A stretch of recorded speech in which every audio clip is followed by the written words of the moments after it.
I knew something was wrong with the house before I ever admitted it out loud. Not in the way people talk about bad vibes or superstitions, but in the smallest, most ordinary details. The way the air felt heavier in certain corners, or how the silence seemed to stretch thinner and thinner until it hummed in my ears.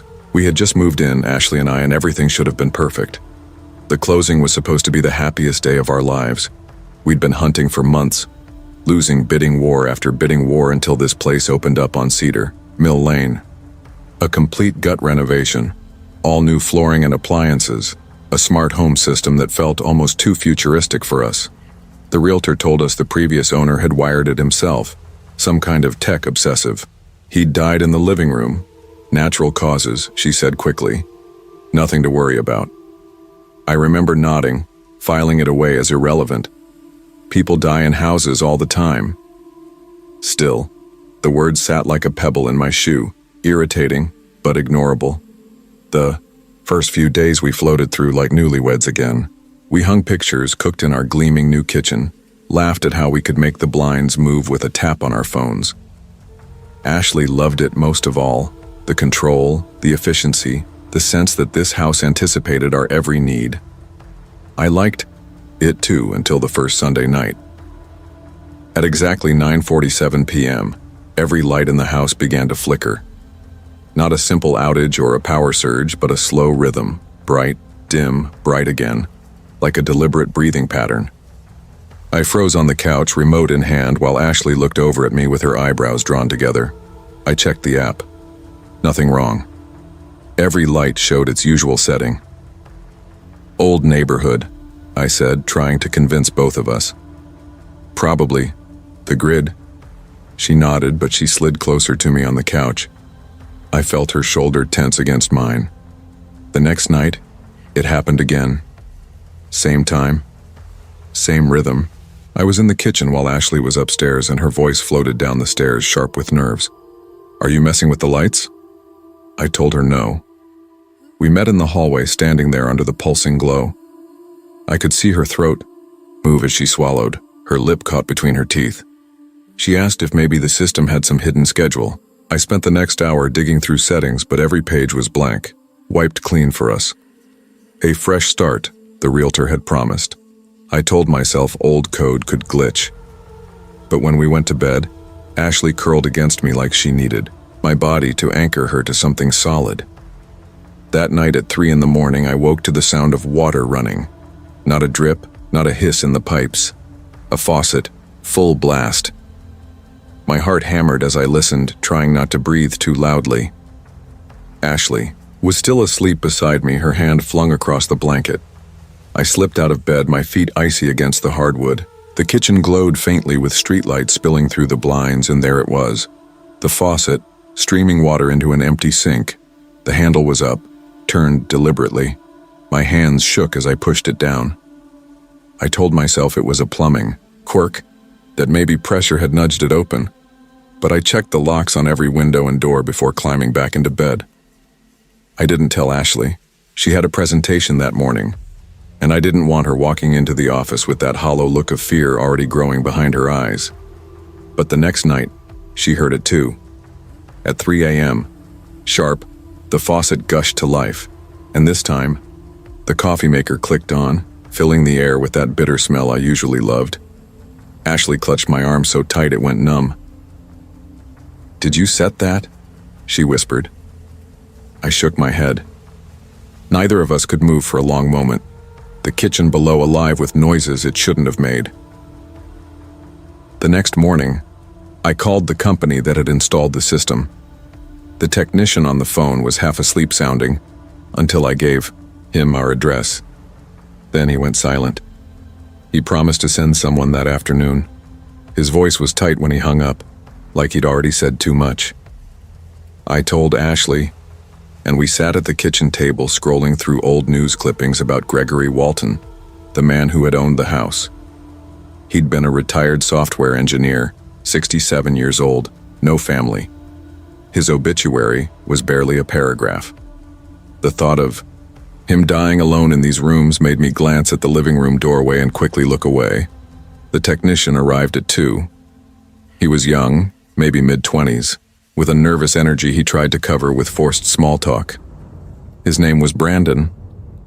He went down to the basement where the main control panel was, muttering about legacy code and ghost protocols. I laughed uneasily until I realized he wasn't joking. On his tablet, he pulled up screens of hidden routines, lines of code stacked on top of each other like sediment. Schedules: lights at 9:47, faucet and coffee at 3:00, NPR at 6:15, shower at 6:45. An entire life mapped into the system, still running, still active. Ashley stood beside me, arms folded tight across her chest. Her lips moved silently as she read the labels. Evening reading, early morning routine, bedtime route.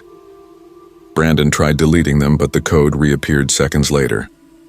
He disconnected the Wi-Fi, checked for backups, but the routines lived inside the hardware itself, stubborn as memory. He showed us power readings, 3 times higher than they should have been, even at idle. His hands trembled when he finally closed his tablet. He handed me his personal number and said, "If anything else happens tonight, don't stay, just leave." We should have listened. But money tied us here. Pride tied us here. We convinced ourselves that if we kept the lights on and stuck together, we'd be fine. At 9:47 that night, the lights dimmed again. Then the TV flicked on, volume low. A news anchor's voice. The channel changed on its own, cycling through 7 stations before shutting off. Ashley sat rigid on the couch, her fingers digging into her knees. "It's on the list," she whispered. Evening news check. At midnight, the lights went out one by one, leaving a glowing path from the living room to the master bedroom. Bedtime route. I swear the air in the house leaned toward that path, as if nudging us forward. We stayed frozen on the couch. 5 minutes later, the lights reversed, shutting off behind invisible footsteps. And then we heard them. Soft, patient. Footfalls moving across the living room, up the stairs, stopping outside our bedroom door. We ran to the guest room like children, barricading ourselves inside. At 3 a.m., the faucet roared again. Cabinet doors slammed, a chair scraped. The microwave beeped.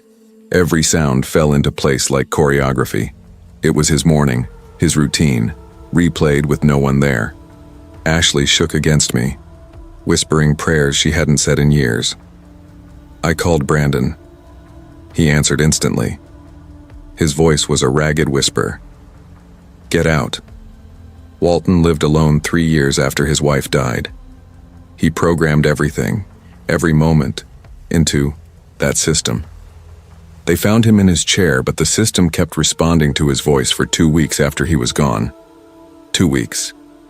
We didn't put on shoes, didn't take jackets. We just ran to the car and drove. In the rear view, I saw the house flare to life. Every light blazing, then black, then blazing again, spasming like a body refusing to die. We stayed in a diner until sunrise, drinking bad coffee under fluorescent bulbs that felt mercifully dumb. At dawn, we went back with Brandon and a full crew. They gutted the system, ripped out wires like entrails. Behind one wall, they found a secondary power source, still humming, still warm, though it shouldn't have lasted years. Now the house is quiet. We flip switches by hand. We wake to alarms that buzz, not voices that whisper. Friends laugh at us for living like it's the 90s, but I don't care. What I can't shake are the patterns. For weeks after, at 9:47 p.m., I would see shadows shift in the living room, as if responding to lights no longer there. And sometimes, in the middle of the night, if I lie perfectly still, I hear it. Not water running, but the faintest echo of water, a phantom sound pressed into the bones of the house.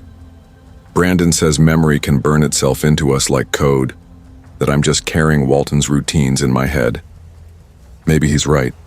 Maybe I've just let fear program me. But we never sit in the living room chair. And every night when I lock our bedroom door, I think of footsteps stopping just outside, waiting. Some routines, I've learned, are harder to break than others.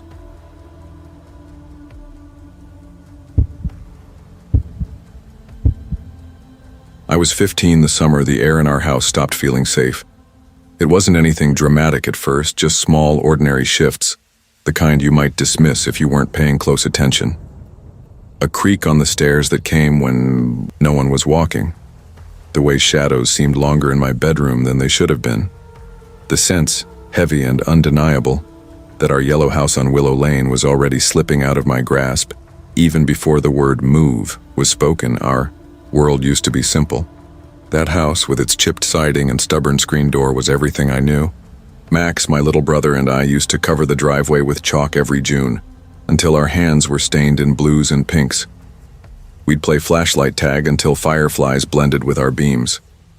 I thought permanence was guaranteed, like the treehouse. In the backyard, or the crack in the sidewalk where I'd once fallen and scraped my knee so badly I still had the scar. But permanence, I learned, is fragile. The first real crack showed the evening my dad came home late, his shoulders hunched as if he were carrying something too heavy. Mom's face told me before his words did. He hadn't been fired. Not yet. But his hours were slashed. Bills stacked high on the kitchen counter like they were breeding. They started whispering in the evenings, voices sharp behind closed doors, but the words leaked through the walls anyway. Mortgage, downsizing, survival. Max was 12, too young to grasp the numbers. He only saw the shape of what they meant. No more woods behind our house, no more treehouse, no more summer nights with kids who'd known us since kindergarten. He'd ask questions my parents couldn't answer. Are we taking the treehouse with us? What about the chalk drawings? His eyes would flick to me, waiting for reassurance, and all I could do was shrug, pretending it didn't gut me too. But even before the move, before boxes piled up in the hallway, something darker had begun creeping in from next door. The Harris family's gray house was squat and strange, blinds always drawn tight. People whispered about them in the neighborhood. Their father worked nights and was barely seen, their mother practically invisible. That left the two boys, Luke and Caleb. Luke was 17, tall and sharp around the edges. His smirk carried something cruel, and his stare always made me feel like he was measuring me.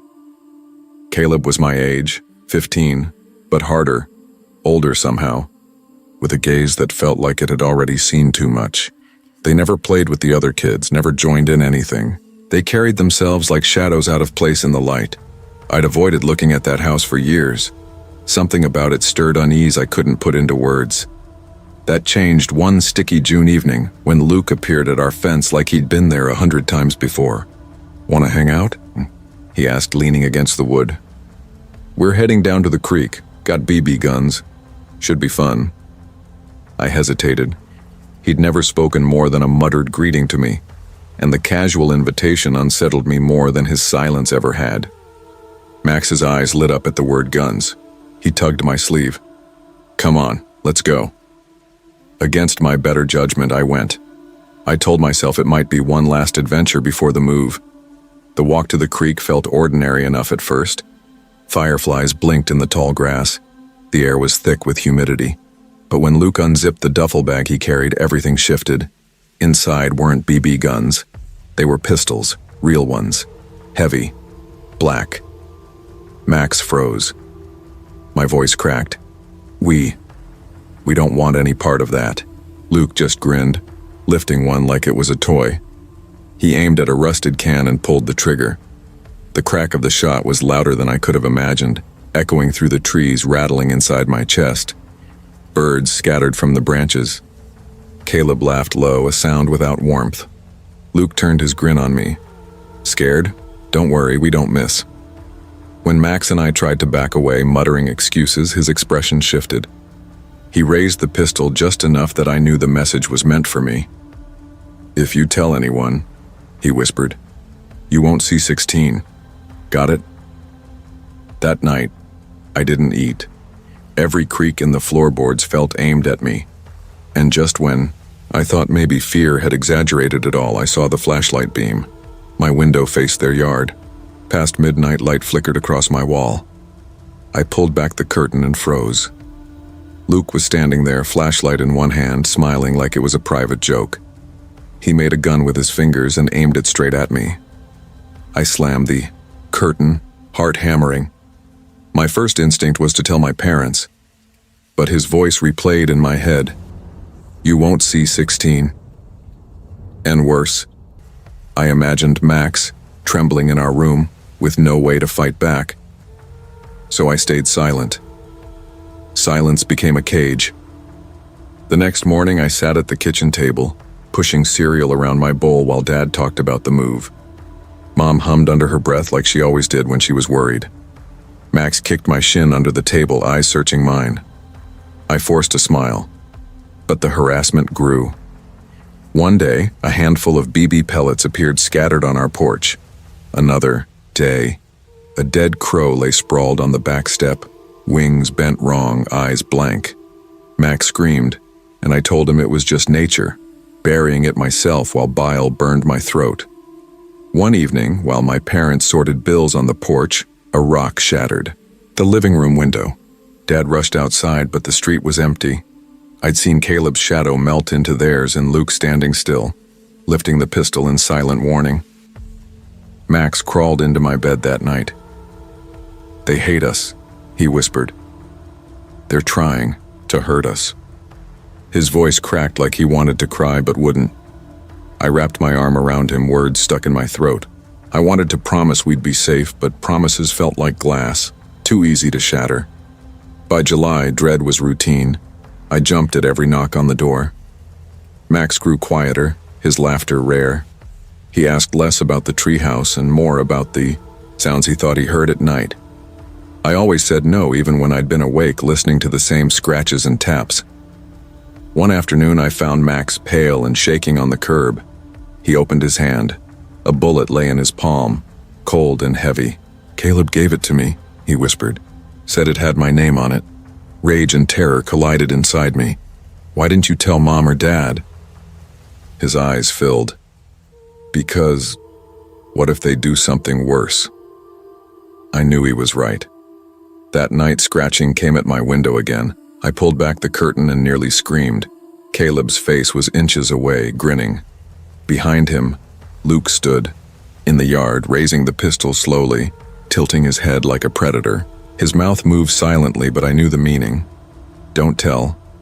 By August, the moving truck came. The house emptied, rooms echoing. I should have felt relief, but all I felt was guilt, like we were leaving behind something unfinished, something waiting. As we drove away, Max leaned into me. "We're safe now, right?" I forced myself to nod. "Yeah, Max, we're safe." But even in the new house, silence pressed in.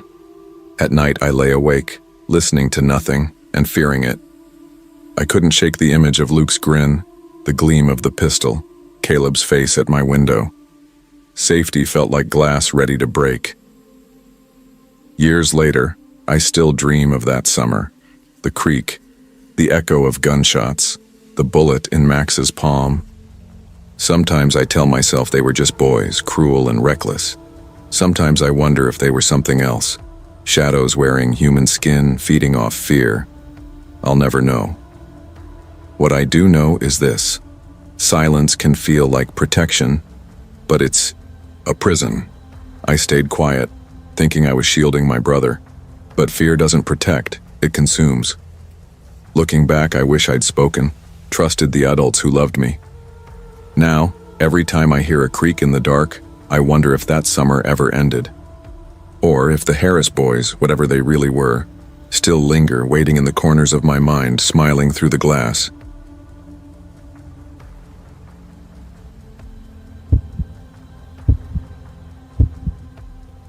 The summer of 1997 began with a smell that no one else seemed to notice, a smell that seeped into me like rot through wood, and once it settled in, it never left. It was faint at first, sharp, metallic, with an undercurrent of damp earth, the way pennies taste when pressed too long against the tongue, or the way blood smells when it dries on your hands. It came at night, usually when I was lying in bed staring at the ceiling fan whirring shadows across the cracked plaster. The scent would drift through the open window, so subtle at first that I thought I was dreaming it. But each night it grew, stronger, thicker, like an invisible thread tying me to something outside. By August it had become unbearable. I could taste it in the back of my throat, like a coin left too long between my teeth. It always came from the same place, the back house. The back house had always been there, lurking just beyond our fence line like a memory nobody wanted. Its siding was the color of old ash, its shutters drooping like broken wings, its roof sagging as though the house itself had grown tired of standing. For as long as I could remember, no one had lived there. Kids in the neighborhood spun stories about it. A woman who had drowned her children, a drifter who slept in the attic, a ghost who walked the upstairs hall. But none of the stories stuck because nobody ever proved them. The house was just there, watching, waiting. But the smell made it mine. My brother would have loved it. Ethan. He was 17 when he died, 1 year before that summer, 1 year before the smell began. Ethan had been obsessed with abandoned places. He dragged me to hollowed-out barns, half-collapsed sheds, even an old quarry where rusting machinery still sat like sleeping giants. He had this reckless hunger for ghost stories, legends, the whispers nobody else wanted to believe. And I, his awkward, restless little sister, followed him everywhere, both terrified and thrilled by his daring. Then the car accident took him, sudden and brutal. A strip of wet asphalt, a truck that swerved too late, and Ethan was gone. My parents dissolved in their own ways. My dad worked double shifts at the mill, his eyes glassy, his voice short. My mom numbed herself with pills that left her lips cracked and her words slurred. Our house was filled with slammed doors and stretched silences, grief that clung like mold to every wall. And me? I drifted, angry, hollow, my skin prickling with the constant sense that I was unfinished. So when the smell began, I thought of Ethan. I couldn't help it. He had always said the back house was the one place he wanted to explore but never had the chance. He'd joke, "That house is saving itself for me. You'll see. One night the lights will come on and I'll be the first to go inside." Now, the house was humming to me, not with sound, but with that metallic sweetness, as if something inside it had ripened, waiting for him, waiting for me. I told myself, maybe it was a sign. Maybe Ethan had left me something there, a secret, a message he wanted me to find. The thought was ridiculous, but it kept me breathing. It gave me a reason to crawl through another day. The only person I told was Ryan Delaney. Rye. He was the kind of boy who got into fistfights at lunch but would sit outside your window with a guitar when you couldn't sleep.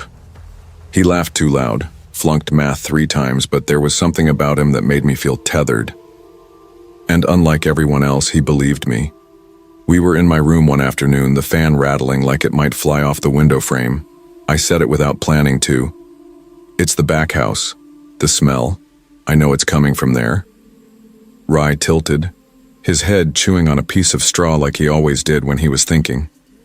"Smell?" I nodded. "Like rust, like wet metal. I swear it's stronger every night. I swallowed hard, the word sticky. I think Ethan would have wanted me to check it out." He sat up, his expression unreadable. "You're saying it's like a sign from him?" I shrugged. "I don't know, but I can't stop thinking about it. It's like the house is calling me." Rye smirked, but it wasn't his usual teasing grin. There was something softer in it, something that told me he was taking me seriously. "Then we go. Tonight. Flashlights, camera, the works. If your brother wanted you to see it, then we'll see it." I wanted to tell him no. To stay small. To stay safe. But the thought of Ethan waiting for me across the fence burned through my chest. So I said, "Okay." We climbed the fence at 9:47 p.m. sharp. I remember the time because the green digits on my watch burned into my mind, glowing against the dark like a countdown. The weeds were slick with dew, curling around our ankles. The air was heavy, carrying that metallic tang like it was bleeding from the soil itself. Somewhere far off, a dog barked once and then fell silent, as though cut off. The back door sagged in its frame, warped, but not locked. Rye pushed, and the hinges screamed, high and ragged, the kind of sound that made your bones ache. We stepped inside, our flashlights slicing through the dark. Dust rose in spirals. The air was so thick I almost gagged. It looked exactly how you'd expect an abandoned house to look. Peeling wallpaper, broken chairs, ceilings bowed by leaks. But underneath it all, that smell lingered, sharper now, coiling around me like smoke. I whispered, "See? Nothing." Rye didn't answer. His light froze on the far wall of the kitchen. My stomach dropped when I followed it. Pinned to the wall in a neat, symmetrical pattern were insects. Dozens of them. Beetles, dragonflies, butterflies with wings spread wide. Each was labeled in tiny, neat handwriting, their bodies stiff, their colors faded but intact. Beneath them on a warped table lay glass jars filled with cloudy liquid. Inside floated small, pale creatures. Frogs, mice, birds with wings folded like broken umbrellas.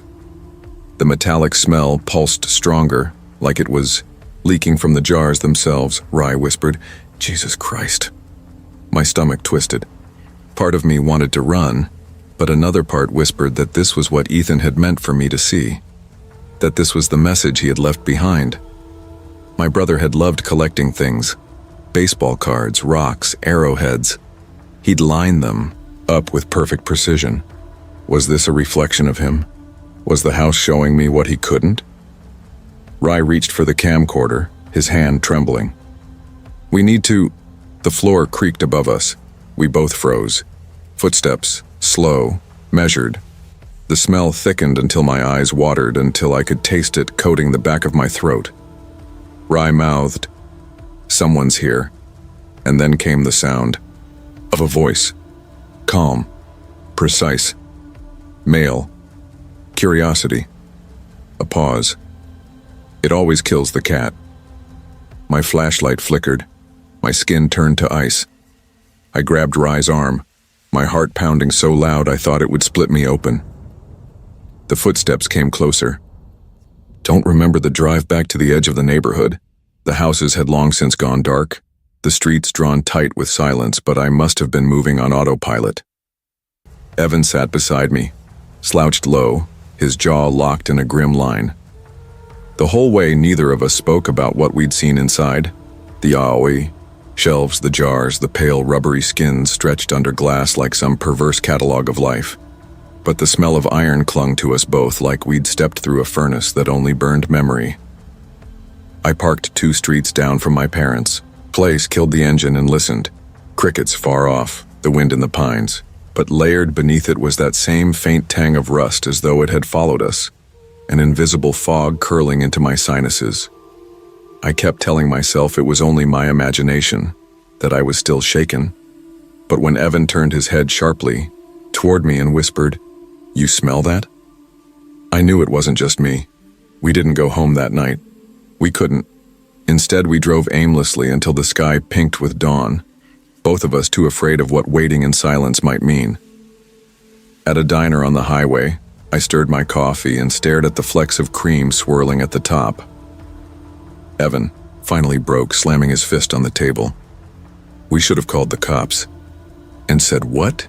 I shot back sharper than I meant. "That some freak is taxidermying God knows what in an abandoned carriage house? They'll laugh us out." The door. He leaned closer, eyes bloodshot. That wasn't just taxidermy. Those things were arranged, labeled, cataloged like a damn museum. He's not doing that for fun. He's doing it because he thinks it matters. And you think anyone's gonna care until a person goes missing? The words hung there, heavier than the stale diner air, because I'd already thought them. Evan rubbed his face, defeated. "Then what the hell do we do?" I didn't answer.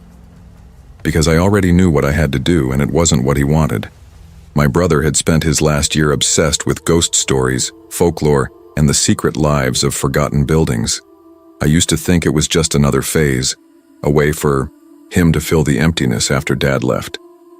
But standing in that reeking little museum, I felt him close. It was like the smell itself had been a signal. And if there was even a chance, no matter how thin, that I could find something of him there, some echo or trace he left behind, then I had to go back. Not for the cops, not for Evan, but for myself. The next night, when Evan texted me asking if I'd slept, I lied, told him I had. Then I drove alone, heart slamming in my throat, until the carriage house rose again at the end of that choked path. The smell met me before the door did. Metallic, damp, threaded with something almost sweet, like overripe fruit left too long in a cellar. I gagged but forced myself forward. Inside, it was worse than I remembered. Rows of jars catching the thin moonlight, each containing something once alive, now warped and suspended like a dream gone sour. Birds with wings stretched unnaturally wide. Mice, frogs, snakes, everyone pinned or floated in pale yellow fluid, each labeled in neat block letters on little cards. Species, date, location. But there was something new. A display I hadn't seen the night before. At the far end of the room stood a cabinet of glass panes, tall enough to brush the rafters. Inside, beneath a too-bright lamp, was a series of insects. Butterflies, dragonflies, beetles, each spread and pinned with surgical precision. And at the center, the largest butterfly I'd ever seen, wings black-edged with silver, so perfectly preserved it looked alive. The card beneath it read, Papilio aurorae, found May 11th, 2022, collected by M.R. My knees went weak. Those initials, my brothers. Matthew Reed. I pressed closer, heart roaring in my ears. The smell surged until I could taste iron on my tongue. I didn't even hear him until he spoke. You see it, don't you? I spun. A man stepped from the shadows near the shelves, his figure gaunt, his clothes rumpled as though he'd been wearing the same set for days. His face was narrow, eyes too bright, too eager. He smiled faintly. The collection speaks to those who listen carefully enough. I knew you would come. I couldn't find words. My throat clamped shut. He tilted, his head regarding me almost tenderly. Your brother was curious, brave even. He left something here for you. Proof that he understood. Proof that he wanted to be part of something bigger. I managed to whisper. Where is he? The man's smile deepened. Preserved. As all rare things should be. The floor seemed to tilt. My legs nearly gave. You killed him? No. Never. He shook his head sharply, offended. I don't destroy. I save. I keep what the world throws away. Decay is chaos. Preservation is order. He offered himself to that order, and now he endures. My stomach lurched. I couldn't tell if he was lying, delusional, or if some fragment of truth twisted inside his words. But I knew then I wasn't getting answers I could stomach. I bolted for the door. It slammed before I reached it, the bolt dropping into place with a heavy metallic clang. I whipped around to see him holding the key, sliding it into his pocket. His expression had changed, no longer tender but sharp, cold, like a scalpel. You don't leave until you understand. The next minutes blurred. His voice droned, rising and falling as he led me through his grotesque gallery. Every jar, every mount, every display explained with reverence. Curiosity killed the cat, he murmured at one point, chuckling softly. But it also preserved it.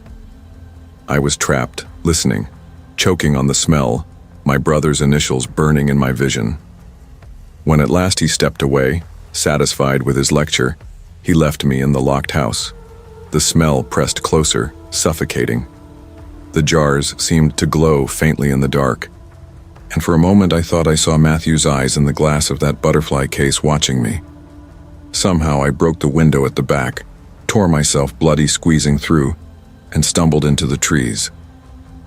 I didn't stop running until the road met me, until headlights blinded me and a horn blasted and I collapsed in gravel. I never told the cops. What could I have said? No body, no crime, just jars and glass and a smell that clung.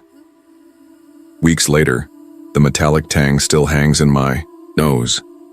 Sometimes I wake in the night gagging, convinced it seeped through the walls of my room, and sometimes when I walk past a fence post or tree, I see a perfectly pinned butterfly or beetle glinting in the light, wings spread unnaturally wide, waiting. He's still out there, preserving, collecting, reminding me that I saw what was never meant to be seen. And I can't help but wonder, how many of us are already part of someone else's collection, pinned and cataloged in ways we'll never know?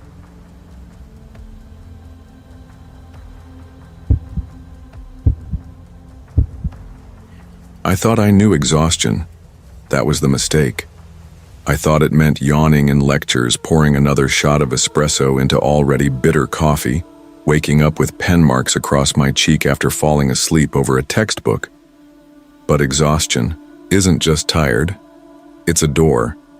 It's the thin place where the mind starts to slip, where shadows sneak in. Back in October 2018, I was 22, finishing my senior year at the University of Washington. My thesis was on sleep deprivation and perceptual distortions, a subject I thought I understood too well. I'd read about hallucinations, microsleeps, the uncanny overlap between waking and dreaming. I even told myself my own poor habits made me immersed in the subject. That was my excuse when my parents asked if I'd been sleeping. The truth was, I wasn't. Between work at the coffee shop on Capitol Hill and my thesis, I survived on caffeine and adrenaline. My friends liked to joke about it. Clara's her own lab rat, they'd say, but I laughed along, pretending it was just part of the grind. Then came the call. Daniel Mercer, an old friend of my dad's, needed someone to watch his place on Rainier Avenue while he went hiking in the Cascades. A week of quiet. A house with space. It sounded like salvation. "It's peaceful out there," he promised. "Quiet. You'll finally get some rest." Peace. Rest.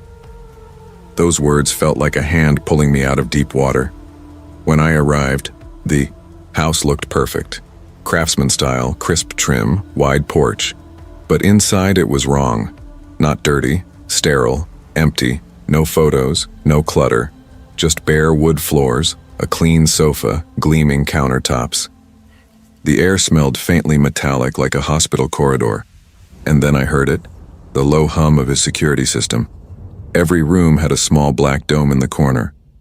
They fed into a monitor panel upstairs, each screen showing a room in cold clarity.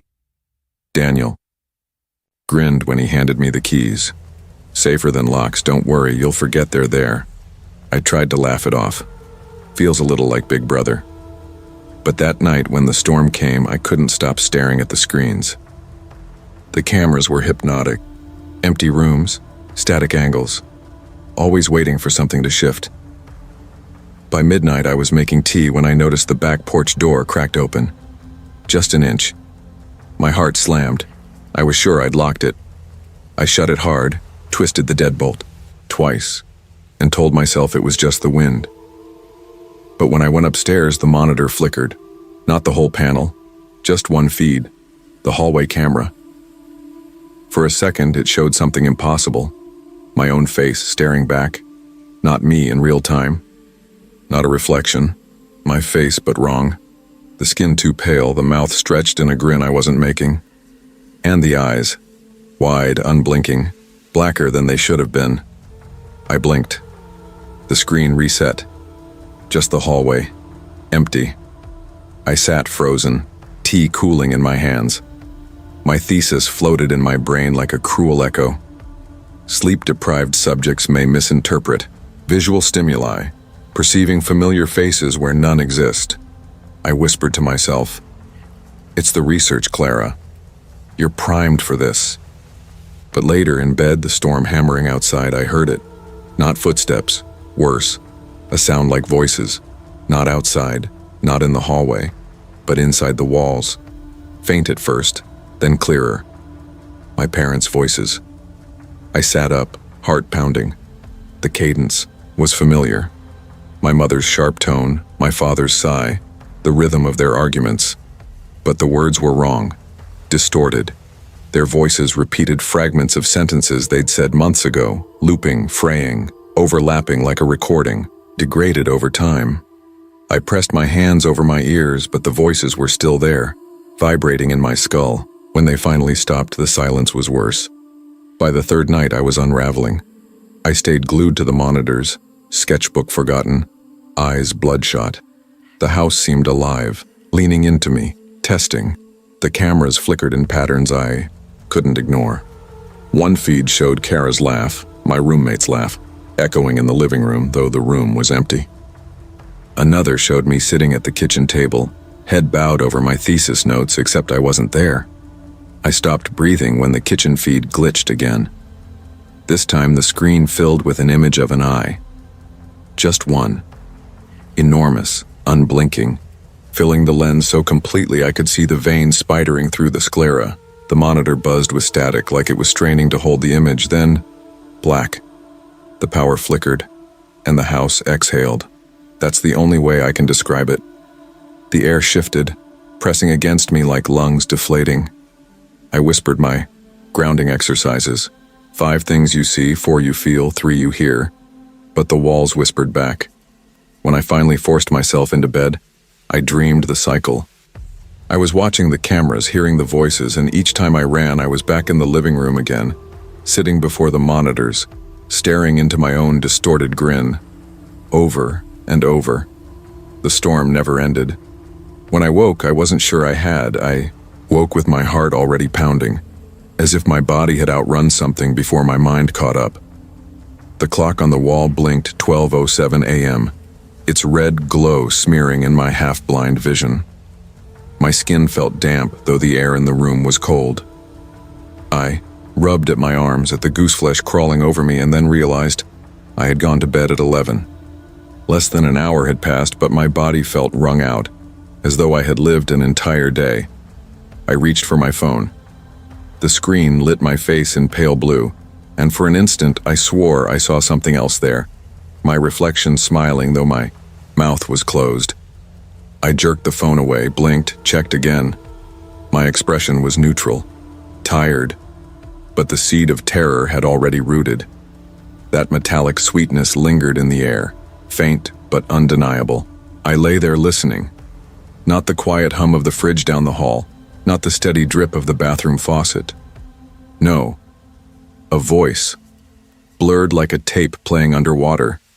You don't try hard enough. It was my father's voice, the exact cadence he used during one of our last fights before I moved out. I pressed my palm against my ear, but the sound was inside, vibrating in the walls. I stumbled into the hallway barefoot, lights off, the floorboards whispering under my weight. I wanted to believe I was dreaming. That was the rational thing. Sleep, paralysis, hallucinations, auditory illusions, perfectly explained by stress and my research obsession. And yet every step brought me closer to that impossible truth. The house was not silent. It was remembering. At the end of the hall, the air shifted. The faint, sweet rot smell deepened, and with it, another sound. My roommate from sophomore year, laughing. A laugh I hadn't heard in 4 years, lilting and sharp, rising from behind the closed bathroom door. I gripped the knob. My hand shook. I opened it slowly. The room was dark, mirror faintly gleaming in streetlight spill. Empty. Except, no, not empty. On the mirror, a breathmark bloomed. Circular, like a human exhale. Except it was low, far too low, as if someone had crouched inches from the glass, and then faintly drawn by that invisible hand appeared words. Letters dragging themselves across condensation that should not exist. Stay awake. My knees gave under me and I sat on the cold tile, breath ragged. A rational part of me clawed for explanation. Humidity? My own breath? Subconscious projection? But the deeper part knew this was a warning or a demand. When I finally closed my eyes, it was only for a blink. And when I opened them, I was in bed again.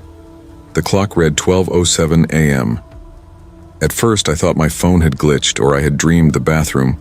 But when I touched my sheets, the fabric was damp with sweat. When I looked at my phone, the reflection again twitched into a smile a fraction too soon. The loop had begun. Every time I tried to fight it, tried to leave the house, tried to stay awake, tried to smash the clock, I ended back in bed, 12:07 glowing steady as a pulse. The only things that changed were the voices. Each cycle the house fed me something new. My mother's quiet crying from behind her bedroom door, my academic advisor's clipped disappointment, the slam of a locker from high school, the sting of laughter after, not recordings, not memories exactly. Distortions. They dragged long, warped, replayed until the edges frayed into static, and beneath them deeper each time another voice. My own. You wanted this. I began writing frantic in the margins of my thesis draft. Notes on perception, cycles, auditory hallucinations. I wanted to treat it as data, to stay sane by becoming a scientist of my own unraveling. But my handwriting slanted, words overlapping, lines crawling over each other until they resembled not English but something else. By the fifth cycle, I could no longer tell if I was sleeping between repetitions or simply folding back into the same hour. My body felt heavier, but not weaker. The house was keeping me alive, keeping me awake. And then the mirror changed. This time, when I opened the bathroom door, the glass did not fog. Instead, it reflected me wrong. The angle was precise, my posture exact, but the eyes too wide, too bright, unblinking. My reflection smiled slow, teeth showing, and whispered though my mouth stayed still. Stay awake.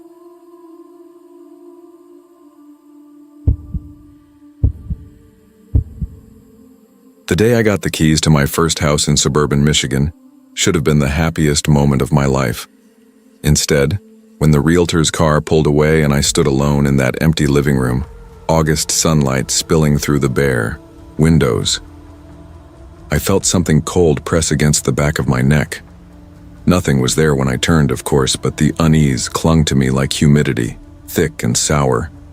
And I remember thinking, why does this room feel like it's waiting?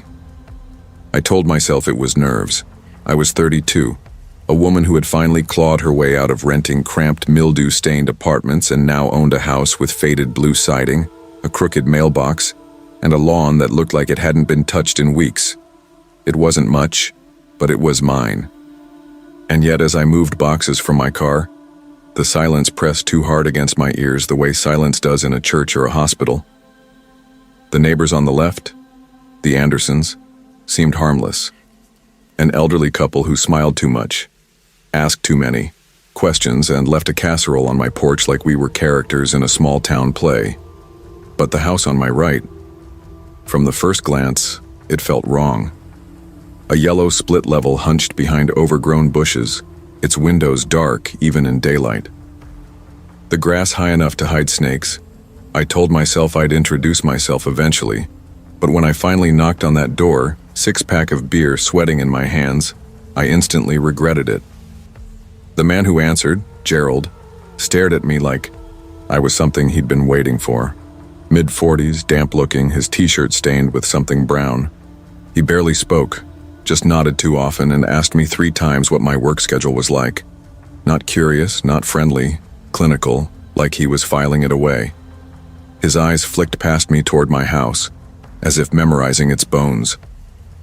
When I mentioned I worked from home, his lips twitched upward into something too still to be a smile. I left his porch with a knot in my stomach and a sour taste on my tongue. That night, carrying a box inside at 9 o'clock, I looked up and saw him in his kitchen window. No lights, no movement, just his face pale against the glass, watching. The weeks blurred with unpacking. I told myself I was imagining things, that moving stress was making me paranoid. But I started finding things in my yard. A broken watch on the steps, a baseball cap hooked onto my fence, a single work glove in the middle of my driveway. They weren't mine. The Andersons must have noticed something too. One afternoon, Mrs. Anderson leaned close, her voice thin and papery. "Is everything all right, dear?" She didn't elaborate, but her eyes said enough. 3 weeks in, the unease hardened into something I couldn't ignore.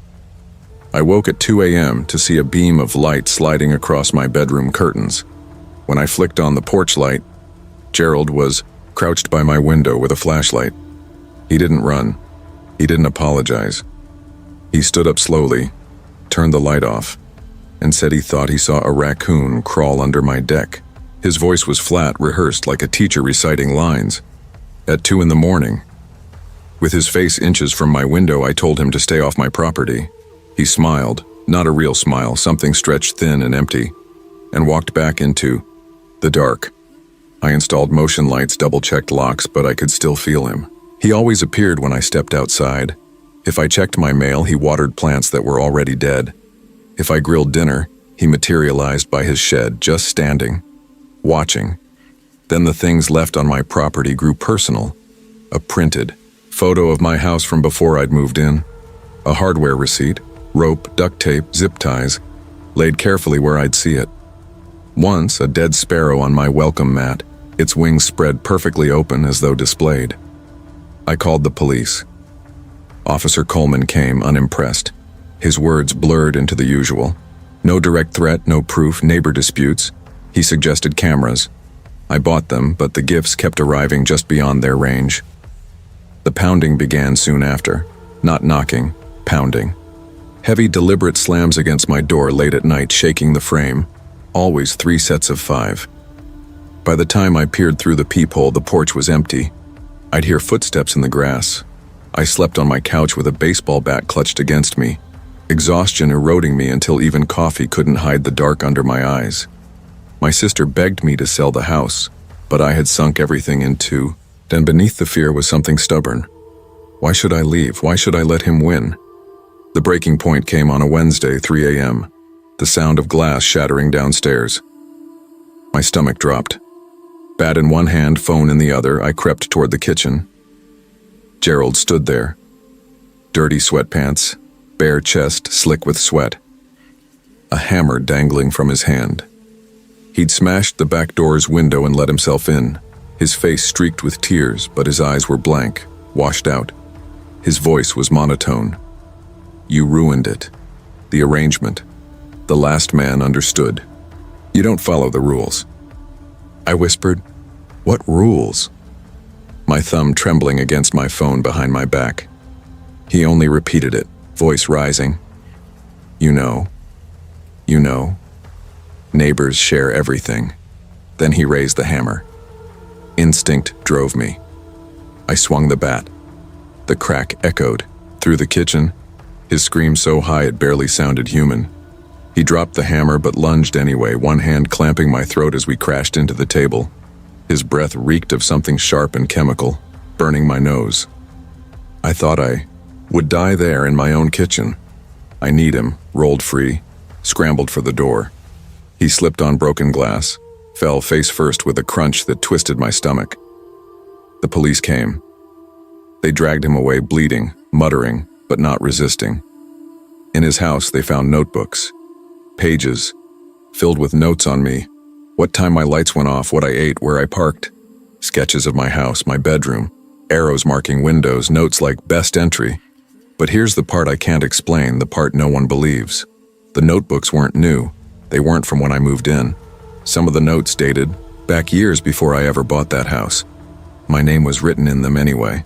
The prosecutors called him disturbed, unstable, dangerous. He got 4 years. 4 years for trying to kill me. I couldn't stay. Every sound in that house became a threat. Every shadow pulled me back to his hand at my throat, that chemical stench in my nose. I sold quickly at a loss. The young couple who bought it smiled like they'd found a bargain. I wanted to scream at them to run.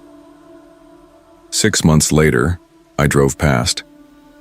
The new owners had built a tall fence, bristling with cameras. Gerald's yellow. House hadn't changed. Still hunched, still dark, windows like eyes that knew me. Now I rent in a building with guards, locks, cameras, safer.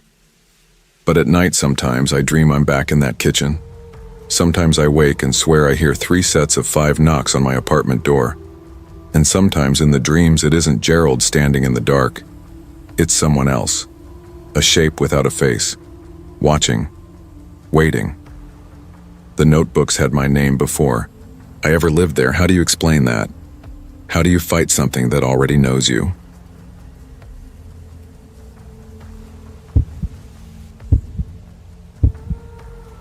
I noticed the smell before anything else. It wasn't strong at first, more like the faintest metallic trace in the air. A sharp tang threaded with something sickly sweet, like rust mingling with wet leaves. No one else seemed to notice it. Not Noah, not the few neighbors who passed with their collars turned up against Portland's drizzle. But to me it was constant. It lived in the damp of the street, in the creak of the porch steps, in the hollow of my throat when I swallowed. And the closer I got to the boarded-up house across from ours, the stronger it became, as though it were exhaling directly into me. I told myself I was imagining it. That was what I had to do, because otherwise I'd have to admit the truth. I moved here not just for independence, not just to prove I could step outside Willow Court, but because I thought I might find him here. My brother Eli had been gone nearly a year, and people said grief was like fog. But for me, it was more like a thorn. It pressed constantly, pricking me no matter how I moved. Eli had lived for ghost stories and urban legends, dragging me to every abandoned mill, tunnel, or boarded house he could find when we were kids. He used to say, "Places hold on to things, May.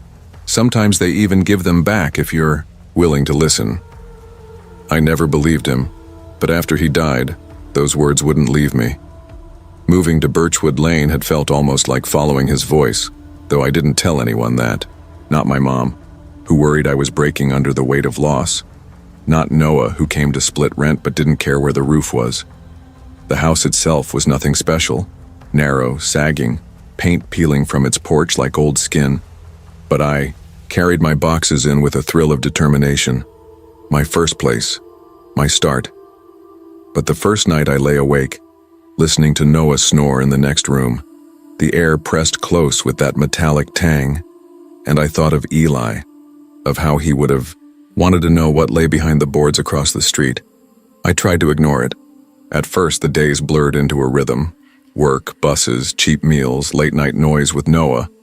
But Birchwood Lane had none of Willow Court's life. No kids on bikes, no doors half open, no laughter spilling out. Just silence. Too much silence. And always that smell. It grew stronger when it rained, rising from the cracked sidewalk in damp, earthy waves. Sometimes I thought I could taste it. Bitter, coppery, clinging to my tongue. The boarded house was the heart of it. It slouched under ivy, its roof sagging like tired shoulders. I often found myself staring too long, half expecting a curtain to twitch where there was no curtain at all. And then one evening there was movement. I had just stepped onto our porch, coat hood dripping, when I saw a pale figure slip from the house's side yard. A young man, or something like one. His steps were deliberate, his gaze level, but his skin looked washed out under the streetlight as though the rain had leached him of color. For a moment his eyes found mine and I froze. Then he vanished into the alley. My breath came shallow. The smell was stronger than ever, metallic and sharp enough to sting. I told Noah, but he only laughed. "It's Portland. Half the city's squatting somewhere. Don't work yourself up." Maybe he was right, but I couldn't shake the unease. The man's stillness, the way his gaze hadn't just looked at me, but into me. Over the next weeks, I saw him again and again. Across the street, leaning against the fence as though he'd always been there. A flicker in our stairwell, gone when I turned the corner. Once I swore I saw him in the reflection of the bus window. Though when I turned, the seat was empty. Always. The smell accompanied him, thick and metallic like damp iron pressed against my face. One night I came home past midnight and froze on the porch. Fresh muddy footprints trailed up the steps, slick from the rain. They didn't match my shoes, they didn't match Noah's either. I bolted the door behind me, shaking. I didn't sleep. A few days later, a neighbor stopped me outside. Middle-aged, coat pulled tight, she nodded toward the boarded house. "Be careful," she said. "That kid's been hanging around too long. He doesn't belong here." Her words settled like stones, because by then, I already knew. The unease grew. October deepened and I found myself changing my routes home, taking buses that dropped me blocks away, circling back streets to throw off whatever might be following. But the pale man always seemed to reappear, as though he knew the pattern. Before I made it, I began to wonder if it was Eli. It made no sense, but grief rarely does. I imagined my brother's restless energy living on, caught inside the boarded house, seeping out in metallic waves, drawing me toward him. The pale man wasn't Eli, not exactly, but maybe he was a sign. Maybe if I followed, I'd find something. My brother had left for me. That was what I told myself the night I woke at 2 a.m. to a scraping sound outside my window. I sat up, heart hammering, the smell already heavy in my lungs. I pulled the curtain. He was there. The pale man crouched in the oak tree, balanced unnaturally on a bent branch, his face tilted toward mine. His eyes locked onto me, unblinking. For a moment, I couldn't move, couldn't breathe. The glass between us felt thinner than air. My phone slipped in my trembling hands as I dialed 911. By the time the police arrived, he was gone. But the branch bore the fresh bow of weight, and muddy prints spread through the wet leaves below. Probably just some transient, an officer said, though his eyes darted uneasily toward the boarded house. Noah was impatient. He's gone. Stop giving him power. But it wasn't about power. It was about the truth, about Eli, about the smell that wouldn't leave me alone. I decided I had to go inside. It was a week later when the chance came. Noah had disappeared for one of his endless nights out, and the street lay silent under a drizzle. I stood at the edge of the boarded house, breath shallow, metallic air thick as blood in my nose. And then I saw it. A flicker of light inside. Not steady, not electric. A small flame, moving from one window to another, impossibly, as though a single candle. Wandered room to room, my skin prickled. Eli would have gone in. Eli would have said, "Places hold on to things, May." So I did. The boards weren't as strong as they looked. One pried loose under my hand, nails groaning, and the metallic smell spilled out stronger than ever, sharp, enough to sting my throat. I ducked inside. The air was damp, stale, and lined with decay, but not the kind I expected. Not the sour rot of food or garbage.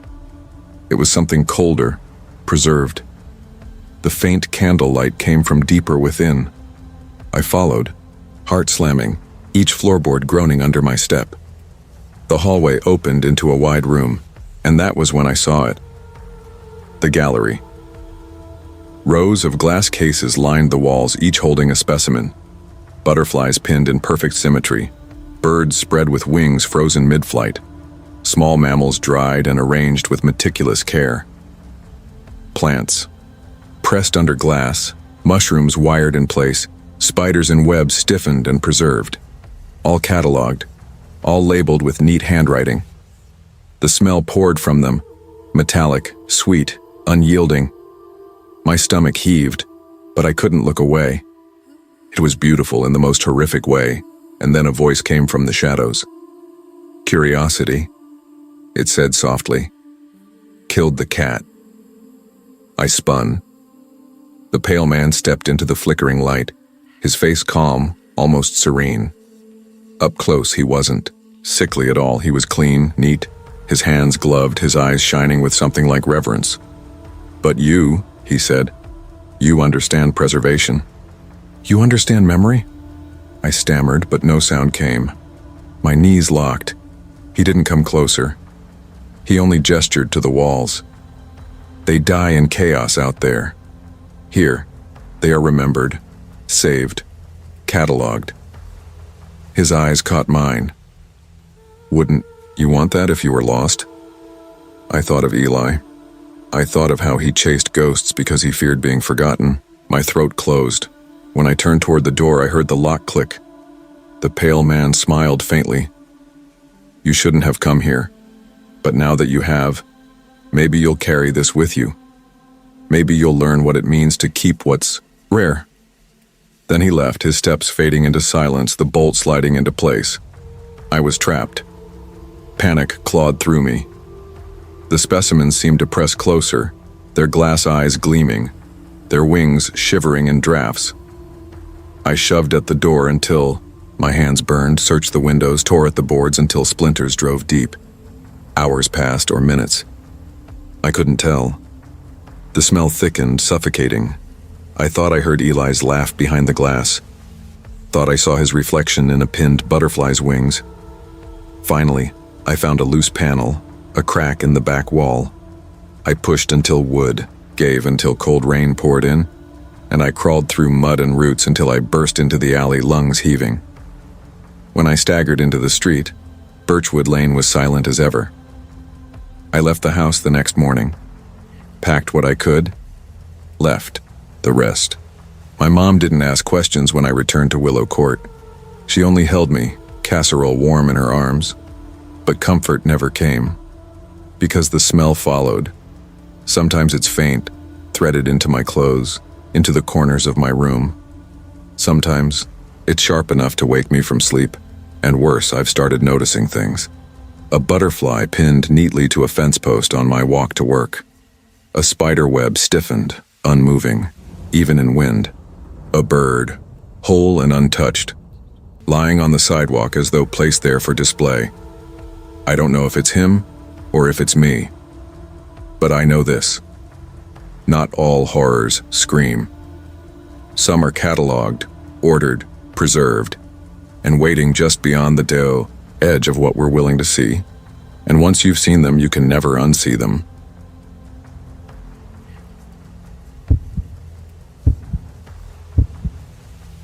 I knew something was wrong the very first night, though I couldn't explain why.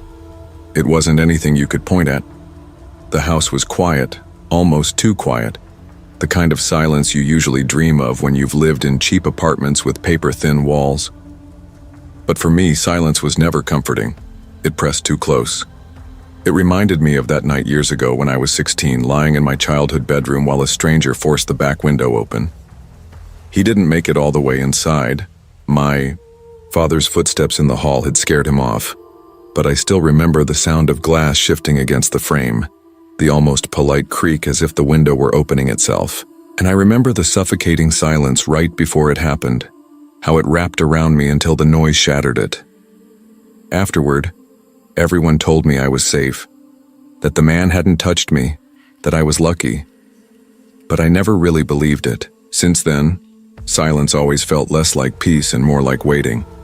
So when I moved into the house with Hannah, and the countryside quiet wrapped around me that first night, I felt the old tension crawling up my spine.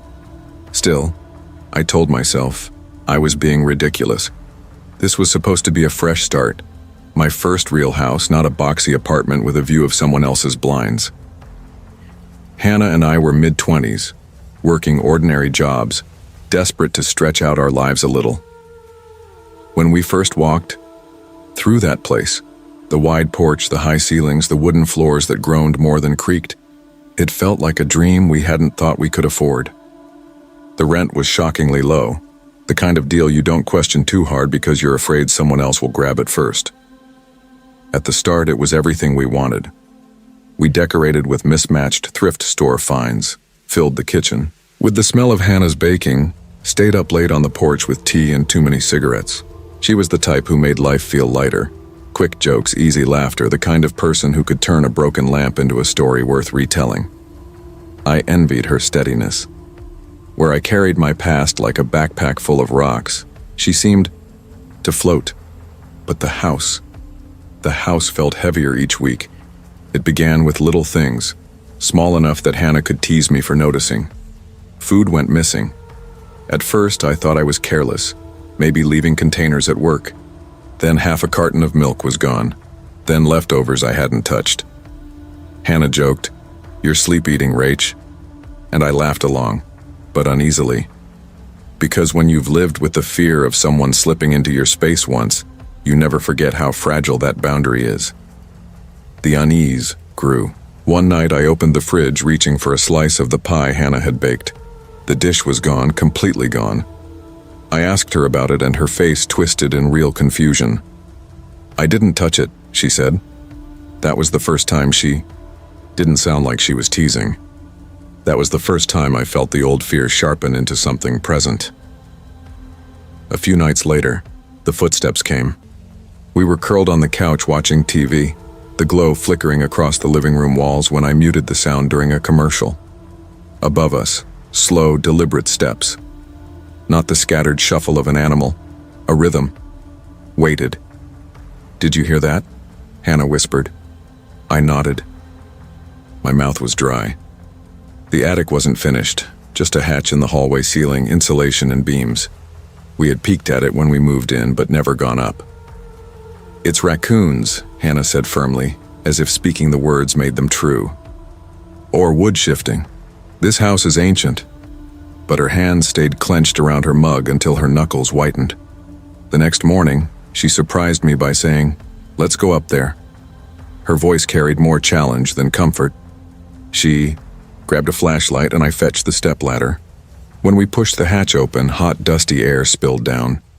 The flashlight beam sliced through the dark, landing on insulation, old boxes, forgotten junk.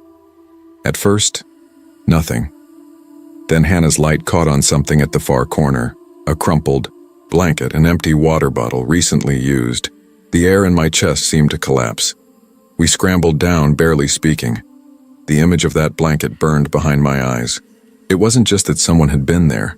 It was that they had been there quietly, close enough to hear us laugh, to watch us sleep. I wanted to leave. Hannah tried to reason. "It's just, maybe some homeless guy found a way in. He's not hurting us. We'll lock the hatch." But I couldn't let it go. I couldn't not remember that creak of glass from years ago. What if he's still here? What if he comes down? When we called the landlord, he brushed it off. "The attic's not part of your lease, just keep it locked." His indifference felt like betrayal. We weren't tenants anymore. We were prey. We started to clash. Hannah would roll her eyes when I double-checked the locks 3 times before bed. She told me to stop staring at the ceiling. She snapped once, "You're making me feel crazy." I wanted to scream back that she wasn't the one who still woke up at 3 a.m., with her father's footsteps running down the hall to save her. But then the hatch moved. It was after midnight, the house too quiet. Both of us were awake, though we hadn't admitted it, and we met in the hallway at the same time, staring at the ceiling. The hatch shifted, just a crack, just enough, like someone testing if the coast was clear. I thought Hannah would still insist on reason, but her face drained white. She grabbed my arm. "Call the cops." We barricaded ourselves in the kitchen. My hands shook as I dialed. The dispatcher's voice was calm, flat, telling us to stay put. 20 minutes stretched into forever. The house creaked like it was breathing. Once I swore I heard footsteps on the stairs. I pressed my ear to the door, convinced the lock wouldn't hold. When the police arrived, red and blue lights cutting across the windows, relief almost broke me. They searched the attic. Their voices called out, their flashlights slashed, but when they returned, they shook their heads. "Nothing up there," one said. "No signs of anyone. But the blanket, the bottle." Hannah's voice cracked. They exchanged a look. "Just old junk.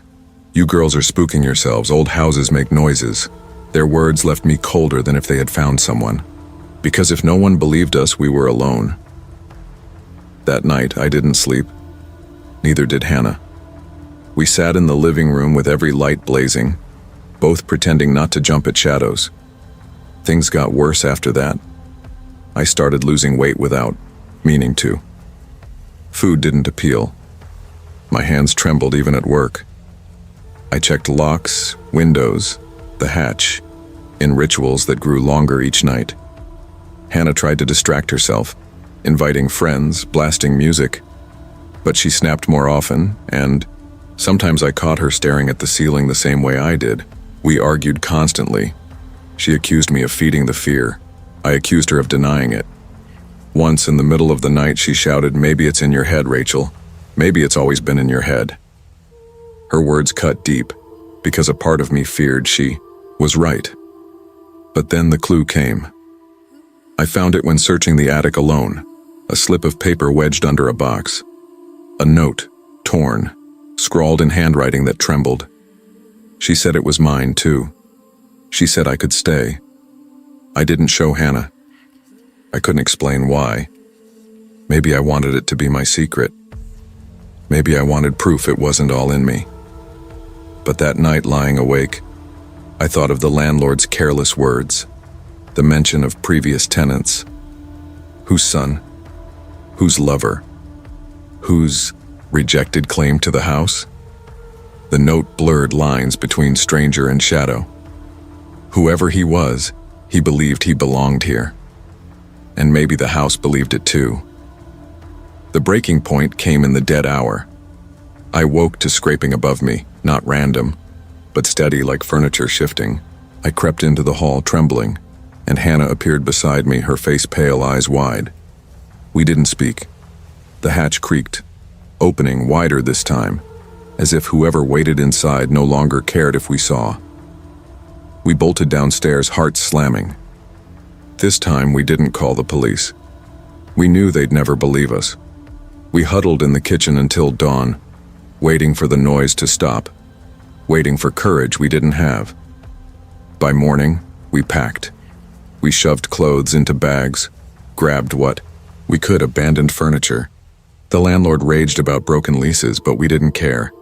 We fled like children from a fire, but escape wasn't freedom. In my new apartment, the silence followed. At first, I thought it was just habit, the fear clinging like smoke. But then I noticed things. A spoon shifted. A blanket crumpled in my closet I didn't remember leaving. A faint smell of cinnamon in the kitchen, though I hadn't baked. And sometimes at night I catch myself setting things out. Food, water, small comforts, as if preparing for someone unseen. Sometimes I find myself standing at the ceiling, listening for breath. Maybe he followed me. Maybe he was never human at all. Or maybe, worst of all, maybe I've carried him inside me since that night at 16, when silence split and fear poured. And because lately when I wake in the dark, I'm not sure if I'm terrified of footsteps above me, or if I'm waiting to make them.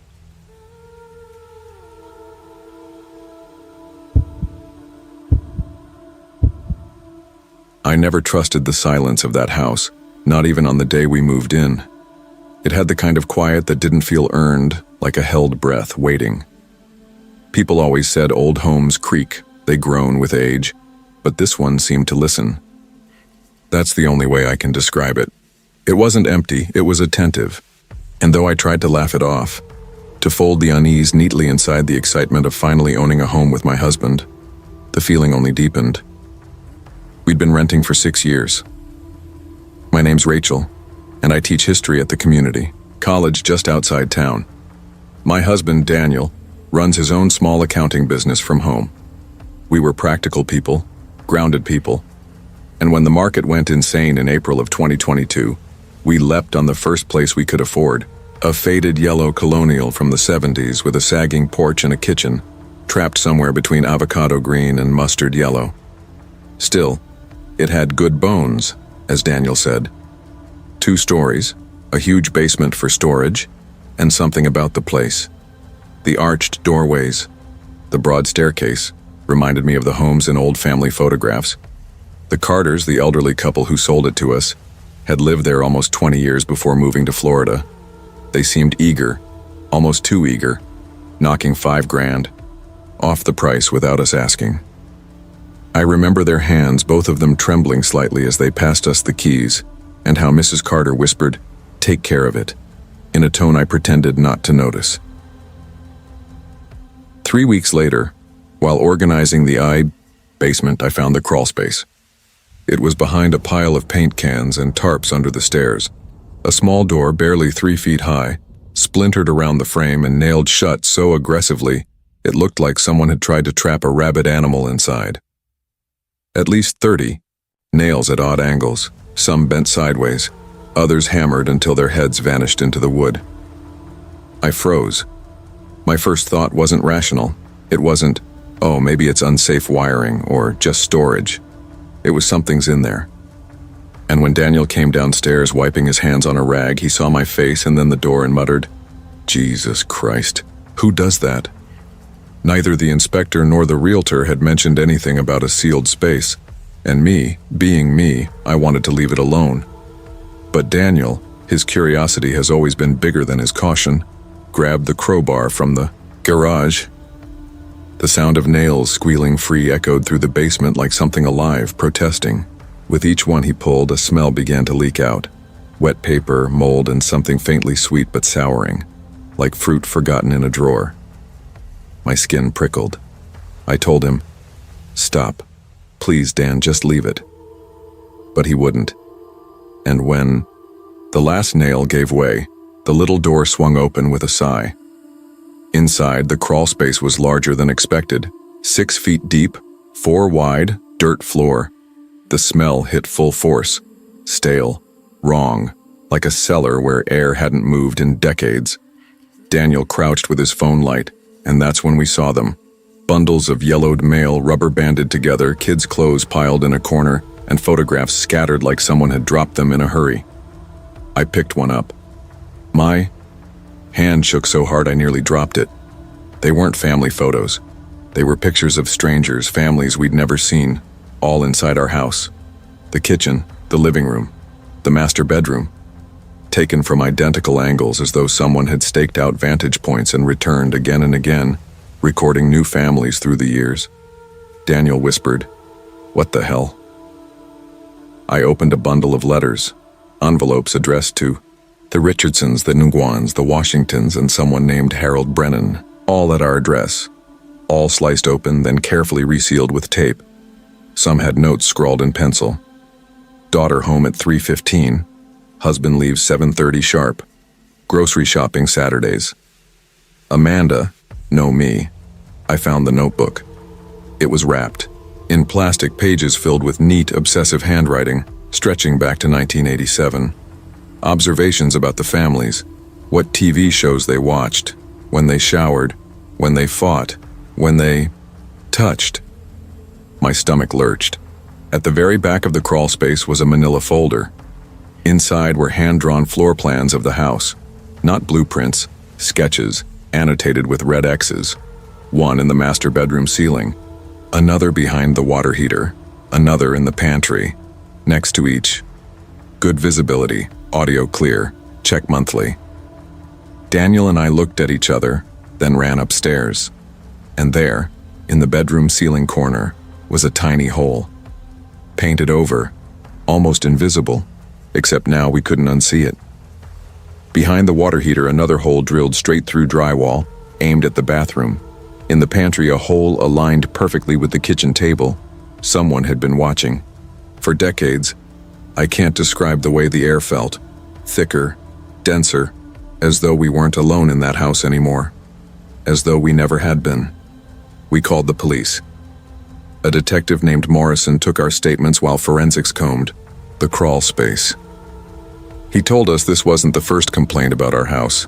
Families reported missing mail, moved items, unsettled pets, but nothing concrete had ever surfaced. Until now. But the story didn't stop there, because 3 nights later we received a card in the mailbox. A welcome card. Inside, neat handwriting. The bedroom curtains look lovely. Curtains we'd hung only the night before. In our second-floor bedroom, facing the backyard. The handwriting matched the notebook. We stayed at a hotel. The next morning, the desk clerk handed me an envelope. For Mr. and Mrs. Moore. No return address. Inside, typed words. "You shouldn't have opened that door." The Carters understood. "You sleep so peacefully." 11:47, right side, Amanda on the left. Blue coffee mug, favorite. "You missed a spot shaving yesterday, below your left ear." My knees buckled. 3 weeks in that house and someone knew everything. The letters kept coming no matter where we went. My office, Daniel's mailbox, even my mother's house in Massachusetts when we visited. Whoever it was, Eugene Caldwell, a name whispered. By our neighbor, Mrs. Vasquez, they knew before we knew. She said he'd been the original owner in the 80s, a photographer. His wife left, took their daughter. He spiraled, became reclusive. When the bank foreclosed, he disappeared. But she swore every family since had left within 2 years, shaken, silent. The police traced nothing. Our phones weren't hacked. An unmarked car staked out our house, yet the letters arrived like clockwork. One note described a dream I'd had, a nightmare of falling from a bridge made of teeth. A detail I'd told only Daniel in whispers behind closed doors. By May, I was unraveling. Paranoia seeped into my skin. Every creak was a footstep, every draft a breath. I checked the vents, the ceilings, the closet corners. I tore wallpaper back, convinced there were more holes. I stopped sleeping. Daniel tried to calm me, but he couldn't deny the envelopes, the photos, the smell of our house, the silence that wasn't silence at all. The breaking point came one morning. Daniel had gone to Amanda's. No, my brain fractured names now. He had gone early, and I stayed home sick. I was in the kitchen, butter knife in hand, when I heard footsteps upstairs. Slow, deliberate. I gripped the bat and crept up. The master bedroom door was ajar. On the bed, a manila envelope. Final notice. Inside were photos of us, sleeping, eating dinner, me showering, shot through a sliver in the blinds, Daniel at his desk. But the last photo froze me entirely. Me, walking down the college hallway, taken from inside an empty classroom. That was it. We packed our cars and never returned. The house still sits on the market. The realtor says people get a feeling. And me? I live in a smaller place now. I check the vents every night. I press my ear to the walls and listen for breathing. Sometimes I swear I hear it. The faint scrape of a pencil. The click of a camera shutter in the dark. And when I dream, sometimes I see him. A man with old cameras slung around his neck, his face blurry, his hands steady. Watching, always watching. Because maybe Eugene never left. Maybe he never needed to. Maybe he's been here all along, in the silence, in the walls. And maybe I was wrong that first day in April. Maybe the house wasn't listening at all. Maybe it was whispering.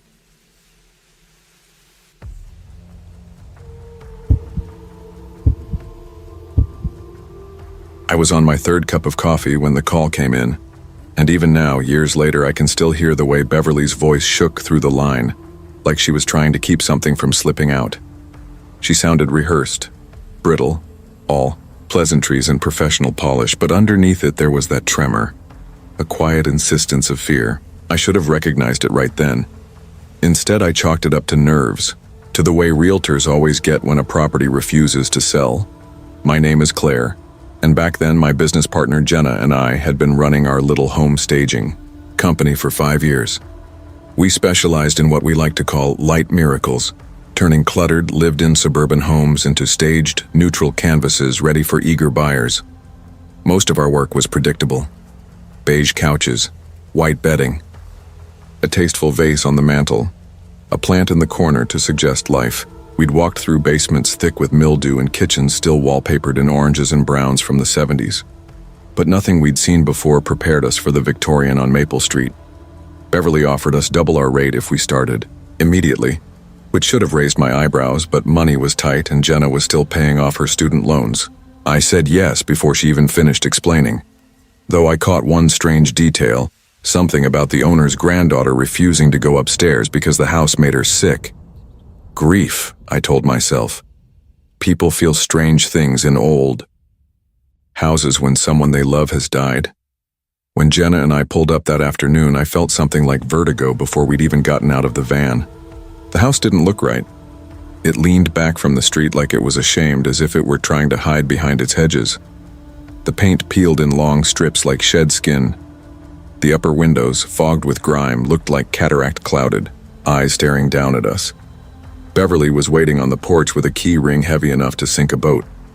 She kept glancing at the second-floor windows as her tongue darted across her lips. She was trying to be cheerful, but I saw her hands tremble as she flipped through the keys. When the door finally opened with a groan so human it made my chest tighten, the smell hit me first.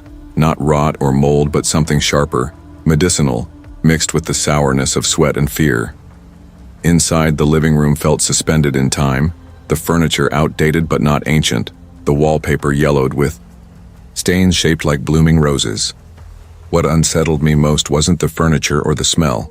It was the dust, thick on every surface, undisturbed except for strange places where it had been pressed aside. Handprints, adult-sized, everywhere. On the coffee table, the walls, low near the baseboards, as though someone had been crawling and reaching. And every handprint pointed toward the stairs, I caught Jenna's eyes and saw my own thought mirrored there. Something's wrong here. Beverly stayed near the door, her clipboard clutched to her chest. She kept talking about the good bones of the house, her voice cracking each time she said the owner's name. Mrs. Eleanor Whitman, alone for 15 years. The kitchen told another story. Too clean, scrubbed sterile, every cabinet locked, with heavy-duty padlocks like they were guarding something, not protecting it.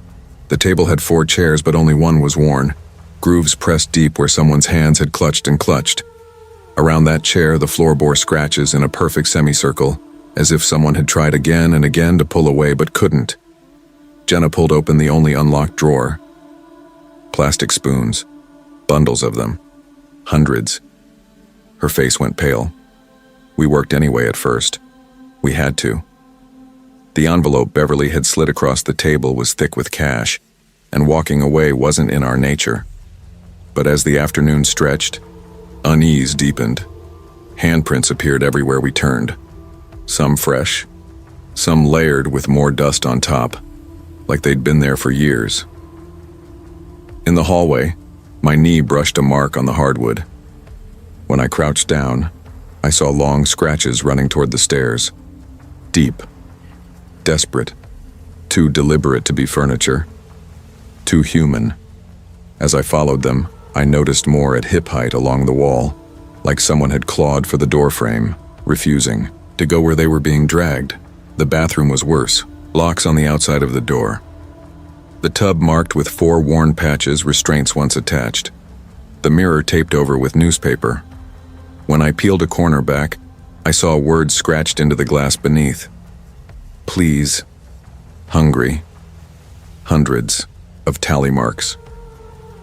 By the time we finished the first floor, the light outside had gone gold with evening. Beverly was long gone, leaving us with her promise and her money. The house felt different then, heavier, pressing on the air in my lungs. Jenna suggested waiting until morning to check the upstairs, but I couldn't. The handprints all pointed that way. I had to see. The stairs groaned under our weight, each step like a warning. The smell thickened as we climbed, the medicinal sharpness curling into something fouler. At the top, a long hallway stretched with 4 closed doors, each with locks, on the outside. The first 3 rooms were filled wall to wall with medical supplies, adult diapers, expired nutritional shakes, restraints, paperwork stacked in obsessive order. The third room's desk was littered with notebooks. I flipped one, open, and found clinical logs written in cramped handwriting. Daily notes on the patient, sometimes reduced to it. The fourth door was different. The lock newer, heavier, the scratches around it fresh. My hands shook as I turned the knob. Inside was a room sealed in darkness, curtains nailed over the windows. Our flashlights cut across padded walls, clawed through to plaster. A hospital bed sat in the center, restraints still fastened. The mattress bore the shape of a body pressed into it, and the sheets were stained beyond cleaning. And then the bed moved. Not much. Just a subtle depression in the mattress, like invisible weight had settled. The pillow indented, held, then rose. Again. The straps pulled tight on their own, leather creaking. My breath fogged in the air as the temperature plummeted, and then we heard it, a wet, labored breathing, not above or below, but inside the mattress. The sound of something alive, trapped, suffocating. The frame rattled against the floor as though it wanted out. We ran. I don't even remember deciding. We abandoned everything and ran. But before we reached the door, footsteps followed above us. Slow, shuffling, one leg dragging. The clink of metal restraints. At the bottom of the stairs, Jenna fumbled with the lock while I stared upward, rooted in terror. A shadow bent and wrong appeared at the landing. The smell hit again, so thick I gagged. When Jenna flung the door open, I caught one last glimpse of it stepping forward before the night swallowed us. We didn't stop driving until we were back at Jenna's. We sat with laptops, trembling, digging through records. Eleanor Whitman had been dead 6 weeks, but her checks were still being cashed. Had been for almost 2 years. Her granddaughter, across the country. No contact in over a decade. The supposed caregiver, dead 8 years. Something or someone else had been in that house, watching her, keeping her. We called the police. They went the next day. Everything was gone. The locks, the supplies, the notebooks, even the scratches on the floor. The only thing left was the bed, still moving. A week later, Beverly called. Her voice shook worse than before. Contractors refused to enter. A cleaning crew had found things inside the mattress. A set of dentures, a wedding ring, finger bones gnawed with human teeth that didn't match any record. The house still stands. I drive by sometimes, though I don't know why. Last time I saw a light glowing behind the upstairs curtains, and a shadow pacing in circles around where the bed used to be. I quit staging. Jenna moved states away. But every night when I close my eyes, I hear that wet breathing again, and the whisper of restraint straining against nothing. And the worst part is this. Sometimes when I wake, I swear I see handprints pressed in dust across my own bedroom walls, all of them reaching toward my bed.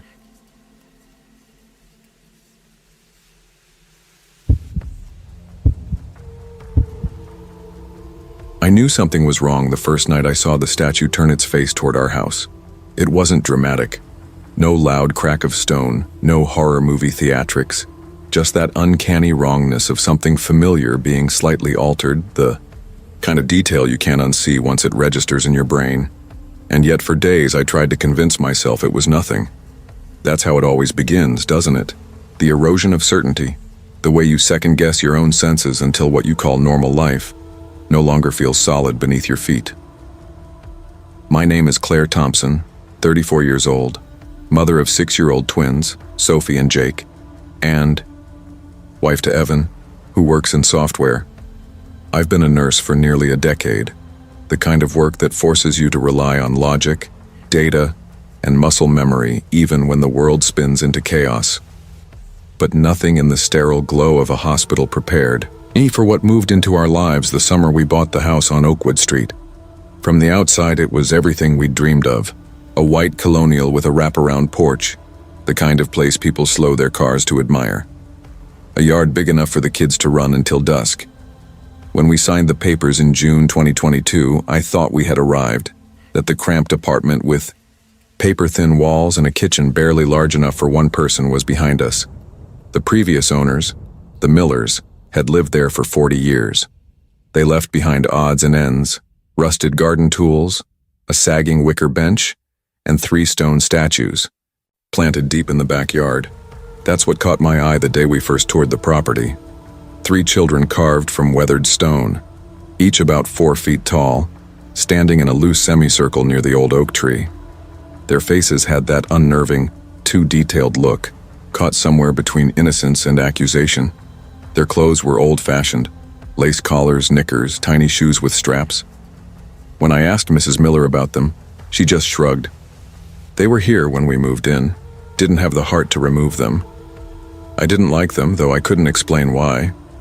Sophie, with her boundless imagination, immediately adopted them, christening them Oliver, Penelope, and Francis, names I assumed she'd plucked from some cartoon or storybook. She'd have tea parties in the grass, arranging her stuffed animals in a circle with the statues included, chatting as though they'd answer back. Jake, always restless, avoided them entirely, preferring the new swing set we installed on the opposite side of the yard.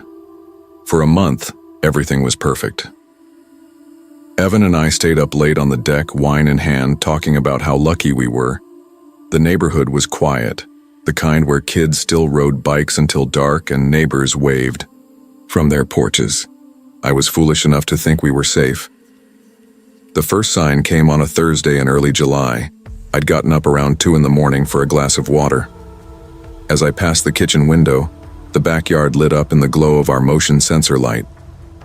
My eyes drifted automatically toward the oak tree and stopped. Oliver was closer. The statue that should have been facing the garden now stood 10 feet nearer to the house, turned toward our back door. For a long moment, I thought my brain was playing tricks on me. I rubbed my eyes.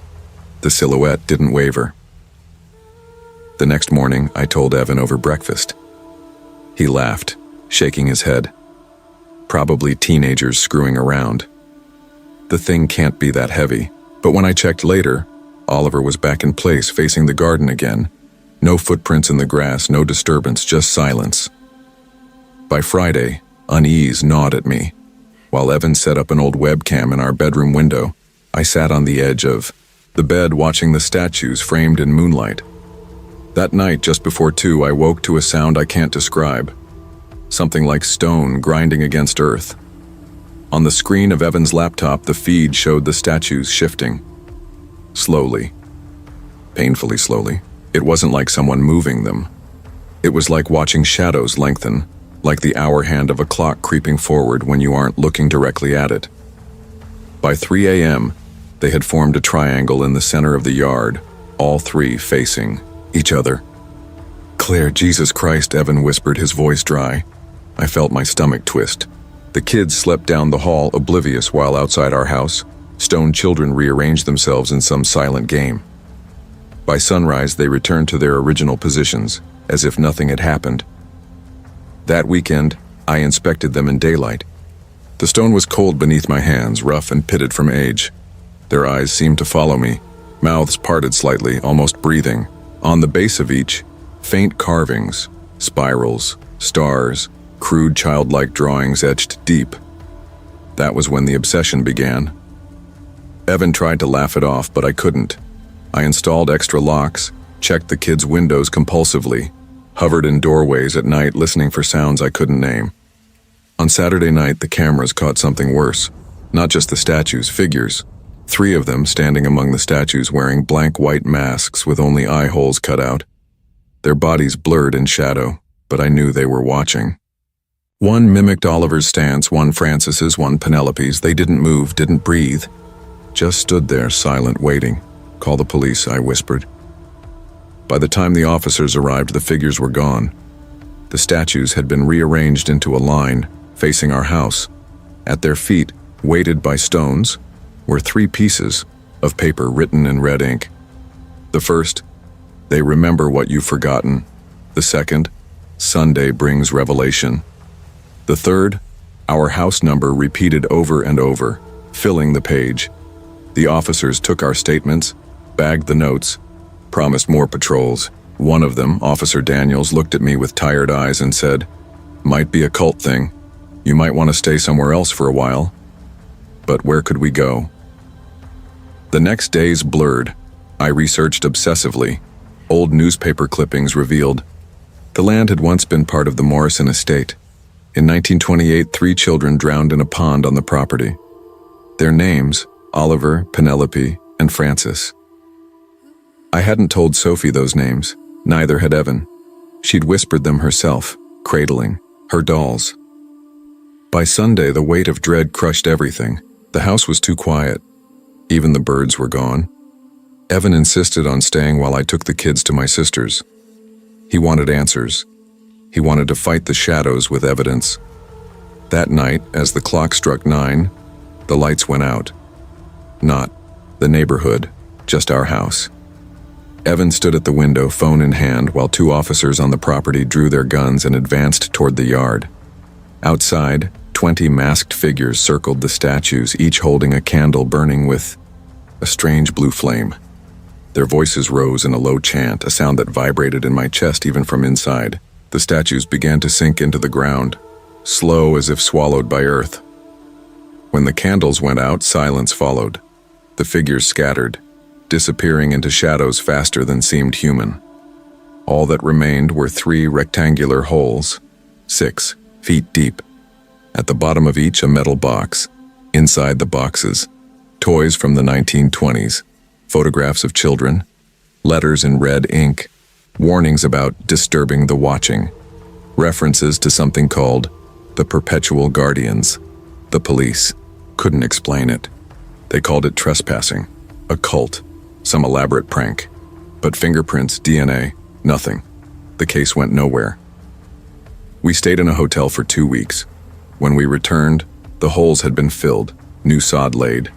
The statues were gone. It should have ended there. It didn't. Life went on, but unease never left. I double-checked every lock. Sophie sometimes asked, "Where did Oliver go?" Her eyes too wide, her tone too innocent. I lied, said he'd gone to another family. But in the dark, when the house was still, I sometimes swore I heard stones shifting. I don't know if the guardians are finished with us, or if they're only waiting, because sometimes when I close my eyes, I see them.